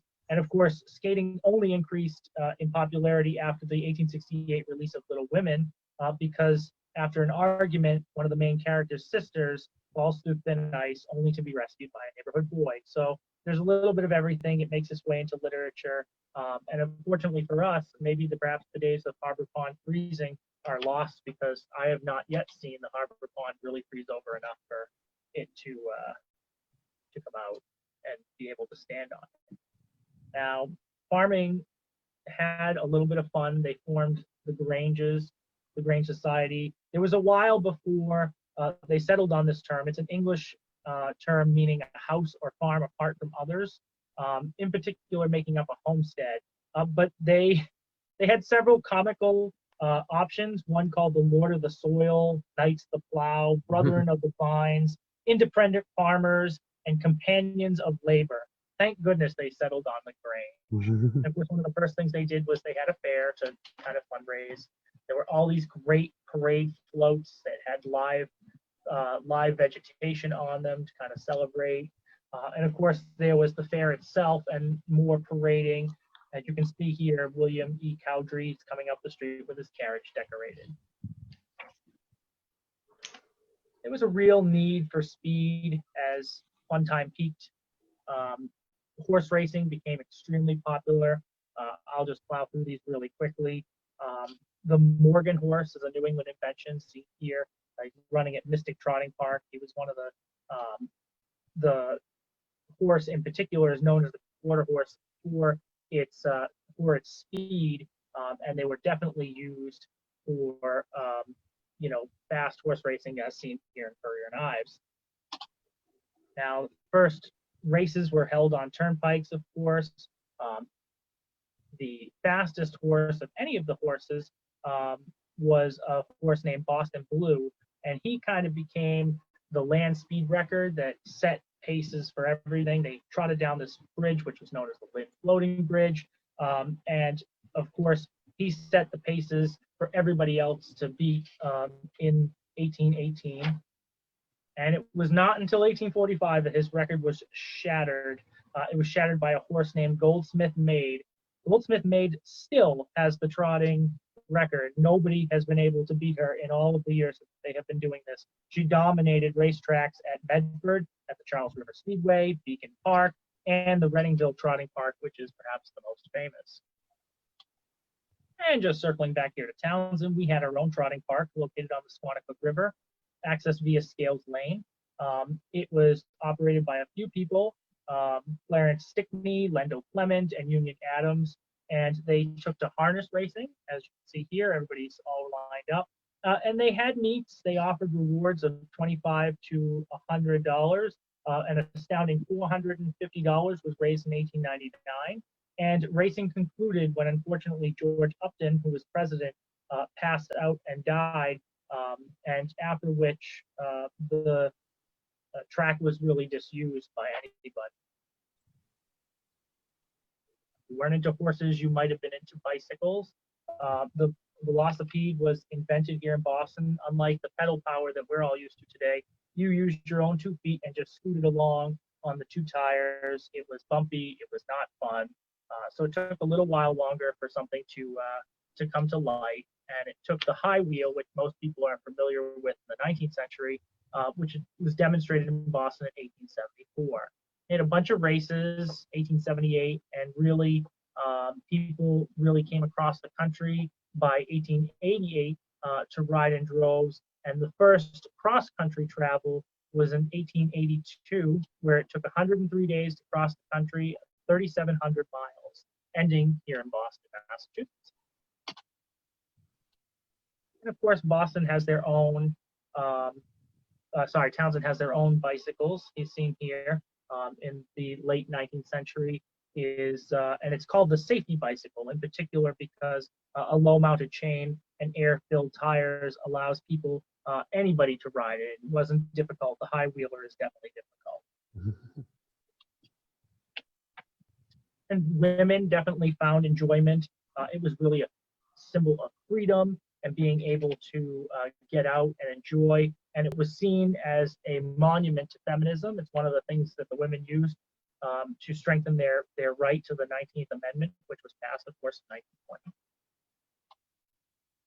And of course, not everybody was thrilled with the way Townsend was evolving. In this particular article, everybody was this particular person who anonymously noted that Townsend bicyclists need to carry a lantern because they almost got ran over in the dead of night, and that they think that they should adopt the law where there is a penalty if you're not carrying those such things or you're riding on the sidewalk. So even then, there's criticism for the bicycle. And as things change, they stay the same. So here we are nearly 50 years later, and we're still dancing, still having fun, still being entertained by, you know, social clubs and small events and all sorts of fun things.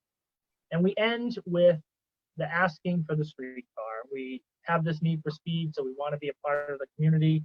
Several times it was asked of Townsend to get the streetcar to town, but no such luck. You had to head over to Lunenburg if you wanted to get there. But imagine how different Townsend would be if we had the streetcar. And it's because of the streetcar that we have this Whalum Park. So the streetcar lines needed to be profitable. Townsend wasn't seen as profitable, but Whalum Park definitely was. And so they built a streetcar line to serve this little neighborhood, which had built cottages, much like the earlier ones in the Sterling campground. And they had this beautiful little trolley park that was set among the trees that was used as a picnic ground and really got people to turn out on the weekends. There were rowboats, there was a pavilion, and you know what was great is that you know, as they added things like fireworks, more and more people stayed out later and later. You got all of these great venues, and you know, other people caught on. Perhaps the most famous trolley park is Canopy Lake Park. People renting cottages on this place. There was a hotel, but of course there is Canopy Lake Park, which still exists. And it was this architect designed, bunch of rides, very similar to Whalum Park, as we'll see. And it's all this great location. But you could get anywhere by trolley. You could even go into Boston, perhaps visit America's first public beach. Prior to this image done in 1890, you could not get to the waterfront in Boston. It was something new, unexpected to people. People went to the water to fish. Why would you go to enjoy a day of sun? So this was something new. They built attractions such as Wonderland, which was kind of cool. It had a Ferris wheel, had roller coasters, had water, even had a reproduction, like a simulated 1872 Boston fire. And really what made it fun was this illumination, going out in the dark. So it wasn't until after 1894, but imagine being out at night, and imagine how terrifying the Cyclone roller coaster must have been. This thing, monster, built at $125,000, 3,600 feet long, got you to, you know, rocket through the drop 110 feet at 50 miles an hour. That was crazy. And of course, the later you stayed, maybe this image might speak for itself. It's fun, it's jolly, and it makes me wonder how people failed to behave themselves that warranted such production. And of course, for me, you might have been out on a hell of a good time, but if you have too much of a good time, just kick my ass home and ship me home. I thought this was a fun way for me to end the 19th century and turn it over to Tabor. Great. Yeah, we've been going since about 6:30, so maybe we can take just a quick, like, 3-minute intermission if that sounds good to everybody, and grab some refreshments or anything like that people want to do. And I'll see you in at like 8:10, 8:11, something like that. See you soon.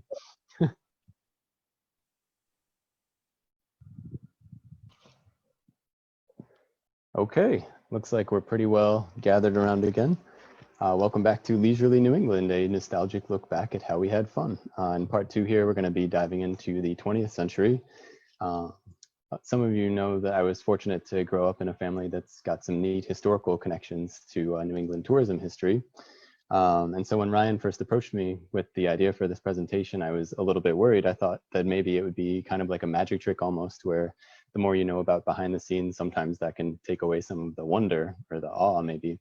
But then I thought about it some more, and I realized, you know, people have enjoyed vacations for thousands of years, and they're literally one of humanity's favorite inventions. So I figure if I'm not able to come up with a fun presentation about vacations, it probably says more about my presentation skills than about the subject matter. So I've come up with a good mix, I hope, of education and entertainment, but we'll find out together. So let's see, if the controls work properly, fingers crossed. Not yet, but they will in a second, I have faith. All right, well, that kind of worked. So an enormous part of the freedom that comes out of the 20th century is this revolution in vacationing, really. It's, as we're getting into the 20th century, we're getting into the age of the automobile. And here we have some Model T drivers enjoying views of the Old Man in the Mountain up in Franconia Notch, New Hampshire, back in the early 1900s. Travel became affordable, especially once Ford came up with the idea for mass assembly and like an assembly line. It really did become something that could be looked forward to afford by a regular family at that point. And furthermore, it was convenient. It was no longer based on how much your horse could travel in a day, how much your horse could trot, or like where the rail lines ran. Nowadays, with the car, you can go kind of on your own route, on your own schedule, and as long as you've got gasoline, you can go kind of as long as you want. Unlike with the old Boston and Maine Railroad, you couldn't just say, "Hey, excuse me, conductor, would you mind swinging by my grandmother's house on the route today?" Like, so now we finally, as individuals, had the power to travel just about wherever we wanted with the car. So I love these old photos of people kind of off-roading in the older cars, especially. They've like wrapped ropes around their tires to try and get off-road. But it also created the great American tradition of the family road trip. You can see the dog does not care about family tradition, but the rest of the people do, so that's what's important. And through the 20th century, you really see the evolution of this kind of family vacation, you might say, Chevy Chase. Something which really helped to catalyze this was the interstate highway system under Dwight D. Eisenhower back in the 1950s. And he had some really good reasons that we'll talk about for wanting to support this idea. First of all, a young and impressionable Ike had been a part of something called, it's not a very good name, but it's the 1919 Transcontinental Motor Transport Corps Convoy. I think a better name and a more accurate one would be the worst road trip in history, because it really was. It was this big parade of about 80 military vehicles, and they went all the way across the United States on the Lincoln Highway, and it was just this debacle. Like, there were a bunch of injuries. They just crumbled roads as they were going. I think they destroyed a number of bridges, and it just really showed Ike the limitations of the road system at the time. Also, during World War II, Eisenhower had some pretty up close and personal experience seeing the German Autobahn, and he was able to see the advantage of that from a military and a defense perspective. So the interstate highway system really added to this boom in auto vacationing by giving people finally a safe and reliable way to get from A to B, and even stop in Kansas on the way if you felt like it. Auto ownership was also a huge point of pride, especially at the time. In the early 1900s, you can see the old Townsend Athletic Association here proudly displaying their Model T back in the day. And it was a scene that we kind of tried to recreate at our World War I Armistice Centennial concert a couple of years ago. We had help from the local Model T enthusiast group, the Yankee Ingenuities. Good Model T pun. You might recognize the doughboy up there and the dapper gentleman in a top hat as well. So all of this was a pretty neat technological boom. It went from not even having been envisioned to kind of a luxury for a brief period of time. And all of a sudden, it was practically a necessity to have a car. So it took a really weird trajectory for an invention like that. It's really neat. And it truly did revolutionize travel and tourism, especially in the Northeast, where you can wake up in New York and go to sleep in Maine, or wake up in Boston and go to sleep in Vermont. Now that you've got this car at your disposal, it's pretty neat. All right, trains and tourism. Next stop, New England. So as we heard from Ryan, trains have long been a part of New England tourism. You can see some neat vintage ads here, like "New England hath unspoiled charm," things like that. But as autos started to gain popularity and accessibility, especially, the railroad kind of had to keep up and try to keep stepping up their game to remain relevant. And this is where we see a really neat turn of events with what's called the Streamliner, which is this brand new type of train in the 1930s. The first thing you'll probably notice is its look. It's got this kind of futuristic stainless steel style. It's aerodynamic, which I think earlier trains probably didn't seem to care about as much. And it's got this cool way, the wheels are sort of recessed up in the body of the train. So as it's moving along, it's got this amazing look. It looks like it's kind of gliding or maybe floating on top of the tracks. It's wild. And it looks something like out of Star Wars even today. So imagine having seen it in the 1930s. That would have been mind-blowing. Also, this thing was fast. It could go 80 miles an hour. This one is a model, so it probably does not go 80 miles an hour, but hopefully. But the real one, the Flying Yankee, went from Portland to Boston and then up to Bangor and back to Portland every day. It was this huge 750-mile round trip. And they were able to shave an hour off of traditional trains using the Flying Yankee here. Pretty good. They were using some pretty cutting edge technology for propulsion too. They had diesel electric propulsion now instead of the older trains, which use things like steam and coal. This was less smelly and loud, so that's nice for passengers. It was more fuel efficient and reliable. And also you didn't have to make those frequent stops to get more water on or more coal on that you see in like old Western movies. If once with the diesel electric, you could just get on and go.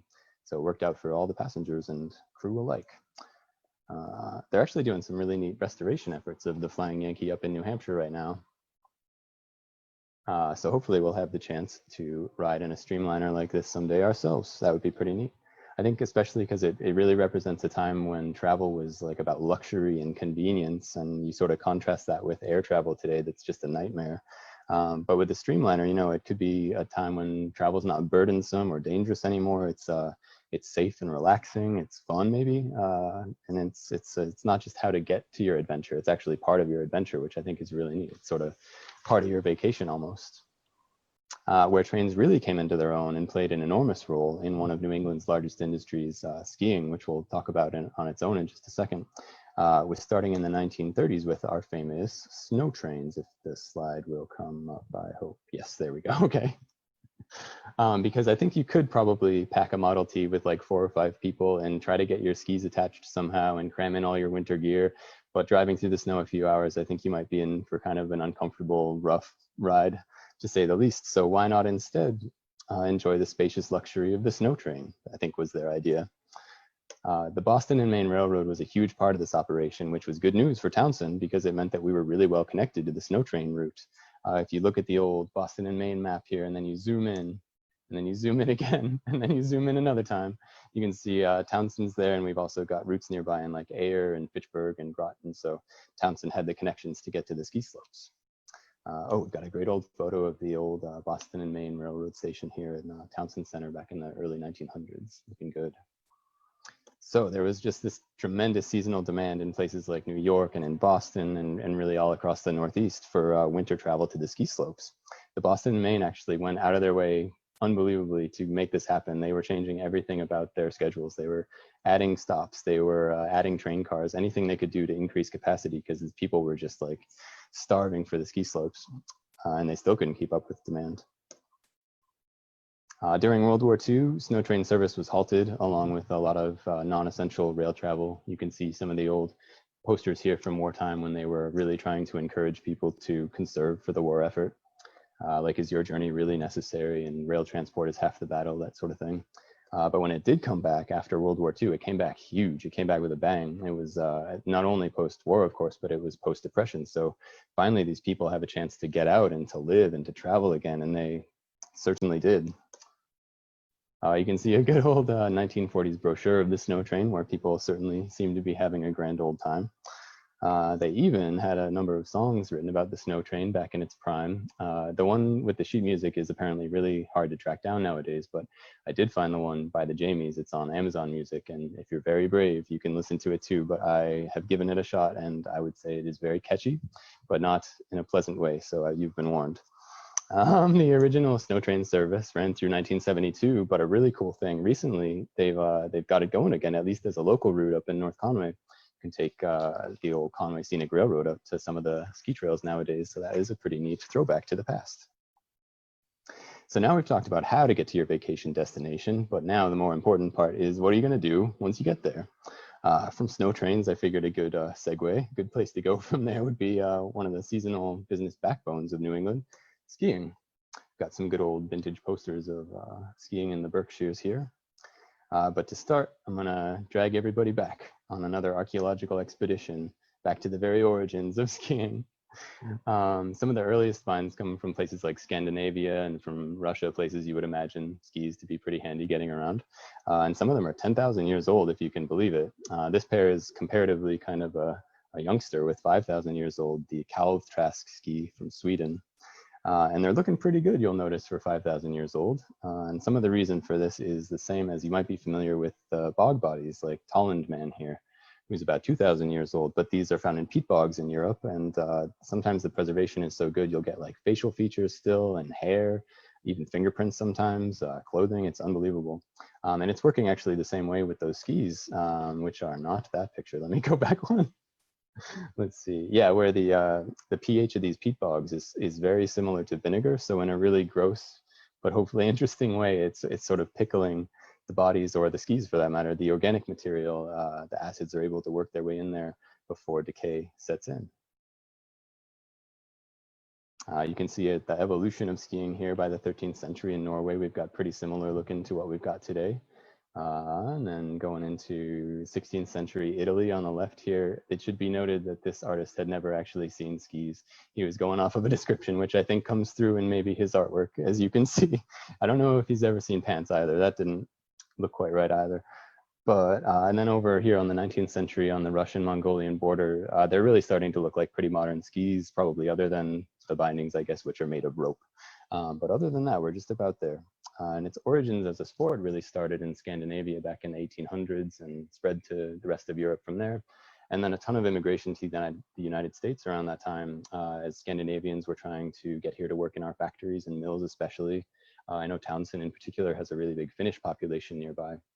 And thank goodness they do, because they brought their idea of skiing as a sport with them. So that worked out great. Let's see, it said that the first alpine race in the entire United States ever was held not too far away at Dartmouth College back in 1925. It had some pretty humble beginnings. It sounds like they just had, let's see, they had like pine boughs as gates, and just a tiny course, but it was a good start at least. And then some really close by history, just up the road from Townsend, we've got the Wapak Trail. This runs between Massachusetts' Mount Watatic or Watatic, I've heard both ways, but between there and North Packmanadnock in New Hampshire, which is one that Ryan and I actually had a chance to hike not too long ago.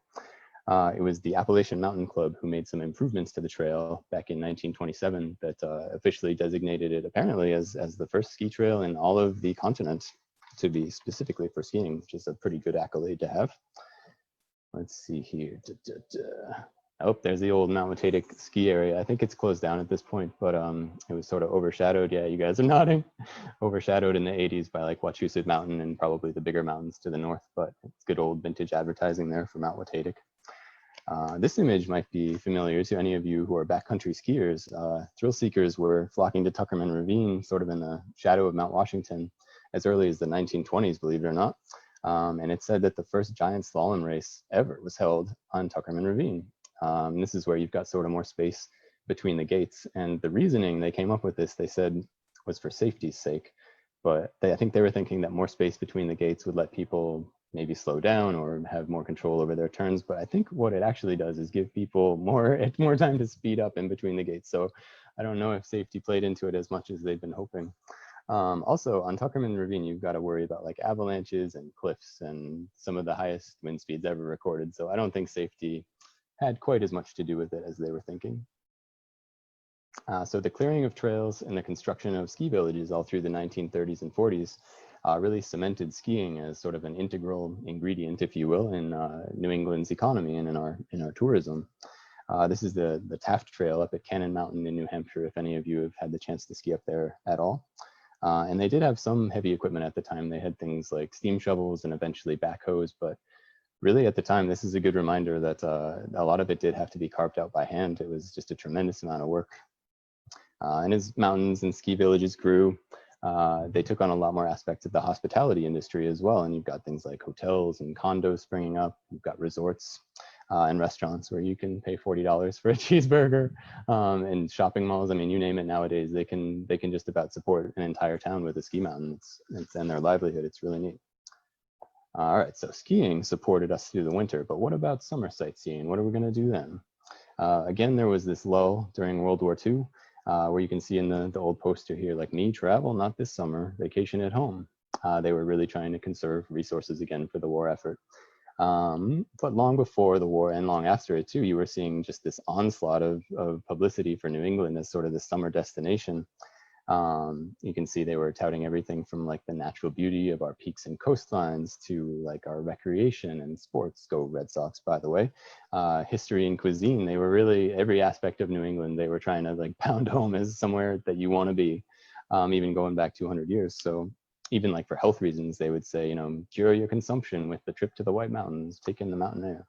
But of course, we were always looking for something with that same kind of mass appeal that skiing had, that would get people to come up to the North Country, really with the same like by their thousands kind of tourism that skiing did. And this is where we start to see a really neat invention, the theme park, coming up around. This is from 1910 in Salisbury Beach.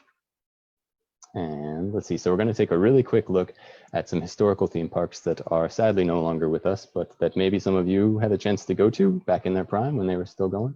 They were certainly ones that were popular in Townsend and in Boston and beyond, so there's a good chance they might be familiar. Actually, the first one is definitely familiar because Ryan was just talking about it. Whalen Park, this one's just in Fitchburg, and it started really early on. It was 1893. And again, it was one of these trolley parks that Ryan was talking about where the railcar companies realized that they had a ton of traffic all through the weekdays. And then on the weekends, nobody was there. So, oh, somebody says they went there. I'm glad to hear it. I was hoping. That's great. And then so they finally ended up plunking down these theme parks at the end of the lines so that people would ride on weekends as well. And lo and behold, Saturdays and Sundays got pretty busy pretty quick. And it's interesting in these old shots of Whalen Park to see how our idea of what a theme park is sort of evolved over time. It started with like swings and a skating rink, and then gardens and paths for promenading, like a bathing pavilion you can see in this one. They had the Lakeview Hotel and even a deer park, which I think sounds something like more theme parks should get into. That sounds great. But as times changed, we get to see more of the traditional theme parks as we would think of it, like a Ferris wheel. They also had a famous roller coaster called the Flyer Comet. Sadly, this one closed down in 2000. They said that they just had too much competition from larger parks like Six Flags in the area, things like that. But if you're feeling nostalgic for it, you can get a wooden cutout of the Flyer Comet, and that's about all that remains, sadly. Moving on to Norumbega Park. This one is super cool because it started in 1897. It was another really early one. And it's in this little spot called Auburndale on the Charles, which, as the name suggests, is right on the Charles River, just outside of Boston. And this unique placement led to a really wild way that people could get into the park. You can take a look at that. You could canoe right into the park. It was unbelievable. You could just paddle right up the Charles River. Pretty cool. And at the time, they had the largest zoo in New England. They had a big penny arcade that people loved. It was a really popular spot. You can see some hooligans on the roller coaster there. They also had the famous Totem Pole Ballroom, which had some of the biggest acts literally of all time. They had like Frank Sinatra come by, the Dorsey Brothers. They had the Von Trapp family and even Benny Goodman. So pretty neat. I know, yeah. Let's see, it closed down in 1963, sadly. They cited a number of reasons. I think one of them, the biggest one they said, was that the Charles River was getting a little bit polluted and people weren't as into canoeing up it at that point, unfortunately. They also had a lot of competition from other parks opening up nearby, and Bostonians were getting more able to travel as the 1900s went on. So they didn't necessarily have to go just one town away. They could go to Maine for the weekend, or they could go up to northern New Hampshire. Or they didn't just have to travel one town over. And seasonality as well. I mean, you guys know from New England, we have about maybe a month and a half of nice weather every year. And other than that, you're going to be pretty hard pressed to get people to canoe to your theme park. So seasonality was really causing them to struggle. Pleasure Island's a cool one over in Wakefield. It had a really short run, just from 1959 to 69. It sort of opened in this post-war boom that existed for theme parks. This was like the same time that Disneyland, for instance, opened up. And unfortunately, with boom, oftentimes comes bust. And that is definitely the case, unfortunately, with Pleasure Island. But it was touted at the time as sort of the Disneyland of the Northeast. It was neat. They were capitalizing, I think, on Disney's Treasure Island popularity, where they had their own pirate ride and everything. They had a Moby Dick attraction, which I think looks a little bit nightmarish, but that's fine. They also had a Wild West Village, and some of their own interesting acts came by. They had Ricky Nelson, the Three Stooges, Michael Landon, and even Clayton Moore, better known as the Lone Ranger, which is pretty cool. I'm going to take a hydrating sip of water. Okay, that's good presentation skills. All right. One New England theme park, though, that is thankfully still up and running and that I feel very fortunate to have some neat family connections with is Storyland up in Glen, New Hampshire, that I hope maybe some of you have had the chance to visit and to enjoy with your families. Started by my grandparents, Bob and Ruth Morrow, back in 1954. And leading up to it, it's got some interesting origins. So I guess I could say once upon a time, following his service in World War II, Grampy Grampy, or Bob probably as you guys would know him, not Grampy Grampy for most people. Bob was stationed with the US Army in Germany and Ruth was able to live with him there. And one day they got a knock at the door and they opened it to find this nice little old lady with about the most German name you can imagine, Frau von Arps. And she was going door to door and selling these little dolls, sort of figures that were based on old storybooks like Brothers Grimm tales and fairy tales and nursery rhymes and things like that. You can see like Cinderella if you look closely, and Little Bo Peep, and the Three Little Pigs, Little Red Riding Hood, Little Miss Muffet, Goldilocks and the Three Bears, that sort of thing. So as you can see, Bob and Ruth ended up with quite a collection of these figurines, and Frau von Arps was joking with them that when they got back to the States, they should maybe open up like a little village for them, which I think she was joking about at the time, but Bob and Ruth, as we'll see, ended up taking pretty seriously. We'll see. So once back in the White Mountains, Bob and Ruth excitedly took this idea to all the banks, and they were kind of hoping for a construction loan to get their idea started. And they were really pitching it for all it was worth. They were like, oh, this is going to be where fantasy lives. It's going to be great. Kids are going to let their imaginations run wild. It's going to be this whole world of fun.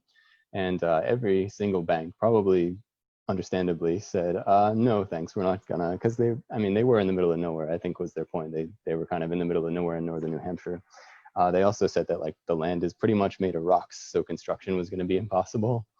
And on top of that, I think they thought it was just kind of a silly idea, so they didn't go for it. But not to let a little thing like a complete lack of funding get in the way, Bob went on to co-found his own bank, and then construction was able to start on Storyland, and they opened up in 1954.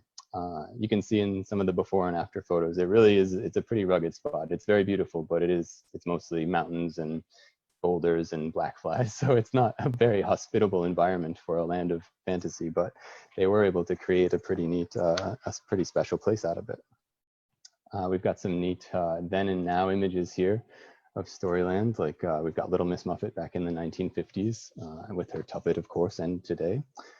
We've got the Huff, Puff, and Whistle Railroad, which is still, as anyone who's ever been to Glen, New Hampshire can tell you, it is still going loud and proud.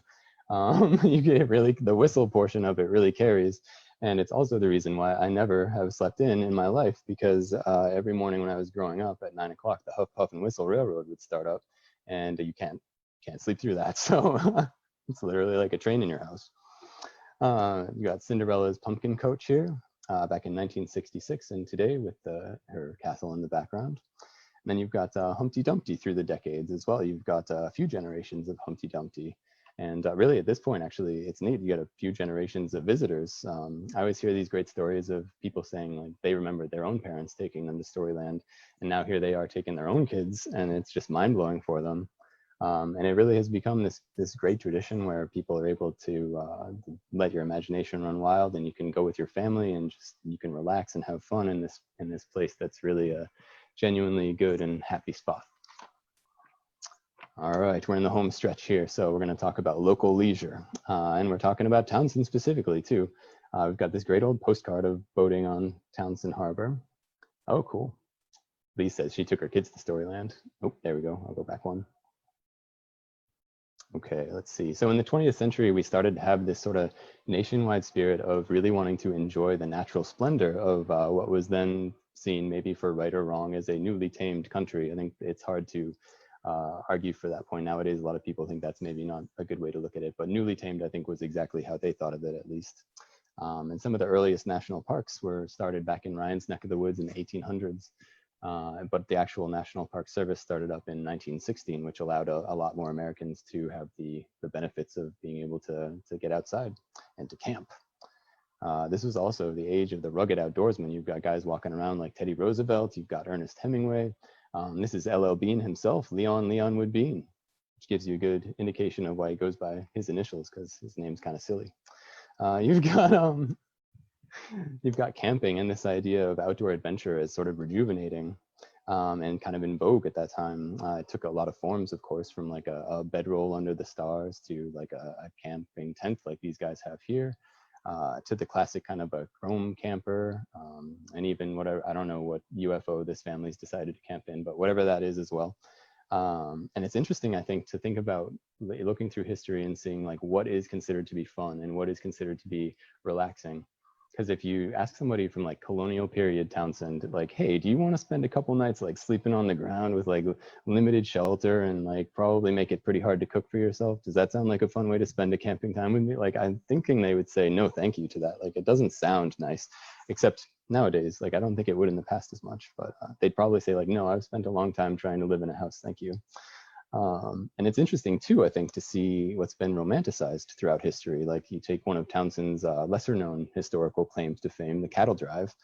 And it just had to be one of the most grueling jobs in history. They would actually bed them down on the common right up in the middle of town as they were journeying the cattle north on the cattle drive.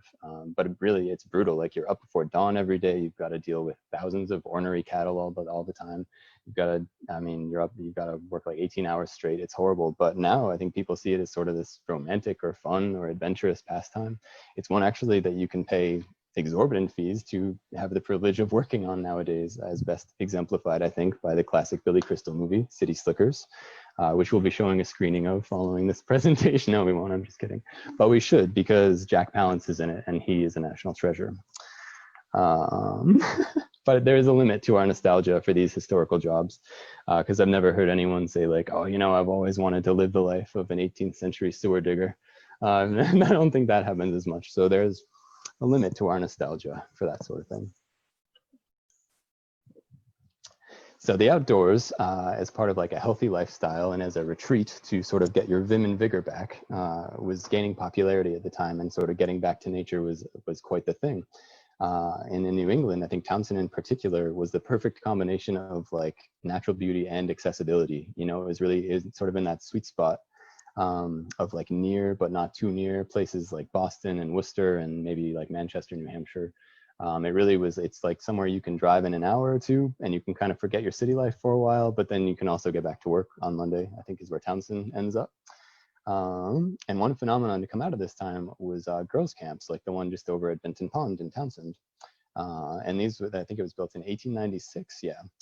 And it was seen as this sort of safe and I think at the time socially acceptable way for young women to get out into nature for a month at a time. You know, a lot of them were office workers or maybe department store or factory workers from Boston and beyond, who really otherwise at this time might not have had that opportunity to just go out and camp for a while. And so this, you can see a photo of them out boating on Benton Pond. I don't think the rower is a girl from the girls' camp. So they've got some poor guy doing all their manual labor for them, but good for them, I guess. It really opened up a whole new world for these girls of being able to get out and enjoy the great outdoors and getting involved in sports that they might not have otherwise had. It's pretty cool. And the idea really took off. You can see another example up in Maine. I can't tell if these girls are just really relaxed or they're loathing every second of this experience, but either way, the idea really took off all across New England. And it's neat how Townsend, I think, really focused on our natural beauty really early on compared with a lot of towns. And doing that, I think we were able to nip in the bud a lot of the overdevelopment that you see in a lot of other spots in New England through the 20th century and certainly into the 21st century. Like for instance, we had Howard Park really early on, founded in 1905. I think this is a great 1922 shot of the swimming hole there. John Barrett took me on a great tour of Howard Park not too long ago. And I was finally able to put sort of the modern looks of these places to all the historical photos that I'd had the chance to see. So that was a great opportunity. In 1930, we founded Willard Brook State Forest as well. You can see this great old shot of a horse and buggy traveling over Willard Brook. And it's also where the Townsend Minutemen helped out with the Boy Scouts winter camporee a couple of years ago when it was about negative 5,000 degrees, but it was great anyway. Let's see, we've got tons of other conservation areas nearby as well. We've got Pearl Hill State Park. We're lucky to have the Townsend State Forest. And another big one recently is the rail trail actually that heads down to Groton. I don't know why I pointed over there for Groton, that's my kitchen, but that's fine. So some natural beauty really close to home is right at the Townsend Historical Society headquarters. We've got the Harbor Pond, which has long been a destination for both locals and tourists alike. It's seen in this postcard we were looking at a moment ago. If anyone knows the initials MEH from this postcard, please let us know. That would be great. But you've got boating on Harbor Pond. You've got the old railroad station agent, Tom Holohan. He's out enjoying some canoeing in the early 20th century on the harbor there. And generations at this point of anglers too. You've got one from about 100 years ago, and then you've got our friend Aino Kaupi from the society about 1 year ago. So it's still going strong. So in conclusion, I know this has been a little bit all over the place, but I think that New England history is a little bit like a patchwork quilt. So it was a little bit fitting maybe to bounce around a little like that. And I think that it really highlighted to me how we're really living in the epicenter of so much of this vacation history, both New England generally and Townsend specifically, I think due in large part due to our fostering and our caring for everything we've talked about here, like our attention to natural beauty, like these beautiful shots of the foliage over Harbor Pond. I think not a day goes by where I'm working in the office in the fall and there's not at least a busload of students from photography classes coming by the harbor, or professional photographers, or, you know, it's a good sign, I think, that we've done a good job of preserving that natural beauty. You've got rare cultural experiences in Townsend, which the slide is not showing yet. Hold on here. There we go. Cool. Okay, you've got like concerts on the Common with the Townsend Military Band. As Ryan was saying, it's one of the oldest in the country. It's formed in the mid-1800s and still going strong. You've got the world famous art of Rufus Porter. This isn't actually one from the Historical Society. You'll have to come in person to see the Reed homesteads, but you do have that connection with a really world famous artist in Townsend. It's great. You've got the unique craftsmanship of artisans at home at the cooperage just down the way, and really one of a kind work there. And not to mention the Townsend Historical Society Arts and Crafts Fair each year, which has really become a huge regional tradition. And you've got the faithfully and proudly preserved history at the Reed Homestead and the other buildings that the Townsend Historical Society cares for. You've got the grist mill and the Harbor Church and the cooperage. As well as some really neat living history events that we've done. You can see Ryan working with some of the Townsend Minutemen and the Stowe Minutemen who come up to help as well. And the Townsend Minutemen encampments themselves, which people always really seem to enjoy. And all of these aspects come together, I think, to make our area really, truly uncommonly pleasant and beautiful. I think we've done such a good job with this, and learning more about the history behind it, I think, has made me appreciate even more how fortunate we are to live and to work in a place where, as we've seen for centuries at this point, people have dreamt of vacationing. How neat is that? So thank you guys very much for joining in this virtual presentation. If you have any questions, I think Ryan and I are going to try to field those right now. Thank you, Rob. Thank you, Tabor. Yeah, thank you so much. This was really, really great. I'm glad. I'm very thirsty. Hold on one moment. Stop moving your mouse. I gotta Oh my gosh. control so that I can take back control and unmute everybody Oh, go for it. Yeah. if they want to be. Everybody, I unmuted everybody in case you want to say hello. Oh, great. Cool. I really appreciate everybody tolerating us for I know. long time. That was great. Oh, I think you did really well. Oh, Yeah, thank you very guys. informative. Wonderful. Oh, I appreciate it. Yeah, we ran into Thank you some. for sponsoring this, and thank you for putting this on. It was really interesting. Oh, I'm really glad to hear it. That's great. Yeah, great job, Ryan and Tabor. Thanks so much, John. Yeah. Yeah, we're really hoping to get the recording of this. I think Russ, who was here earlier with us, I was gonna try to edit it down and get it out on public television so people can watch it too. So, that'd and be of course, as I mentioned, John, you weren't here at the beginning, but somebody donated $50 to the society because I have it up on Facebook and we were on Facebook Live. So people did donate, which was great. Mm-hmm. Oh, yeah. That's Yeah. great. I'll donate too. And then, of course, as everybody knows, you know, our programs are sponsored by the Arts Council, and in this case, the Amanda Dwight Fund too. So really, really thank Sue McNabb, Sue, who am I thinking of? Tabor, Sue. Too Gherkin. funny. Oh, Sue Gherkin. yeah. Yeah, Sue Gherkin with the. We have Amanda like 5 Sues. Yeah, and of course, Townsend Cultural Council. So, Wow. so. So how long did you guys, this must have taken you quite a long time to put all this together. It took us close to a year, and of course, Yeah. I did it's a lot of it was gathering the research and trying to relate Townsend to all these great locations. Like, I had no idea about the Sterling campground. And then, of course, I fell down the rabbit hole and realized that it was related to Martha's Vineyard and the cottages there. And, it's so easy to get sucked down the rabbit hole in these sort of things. But it was a lot of fun. There was way more content than I could share in one night, that's for sure. And I'm sure Tabor has the same thing. So, True. I got a whole other chapter. yeah, you're right. Okay, join us next week for the next.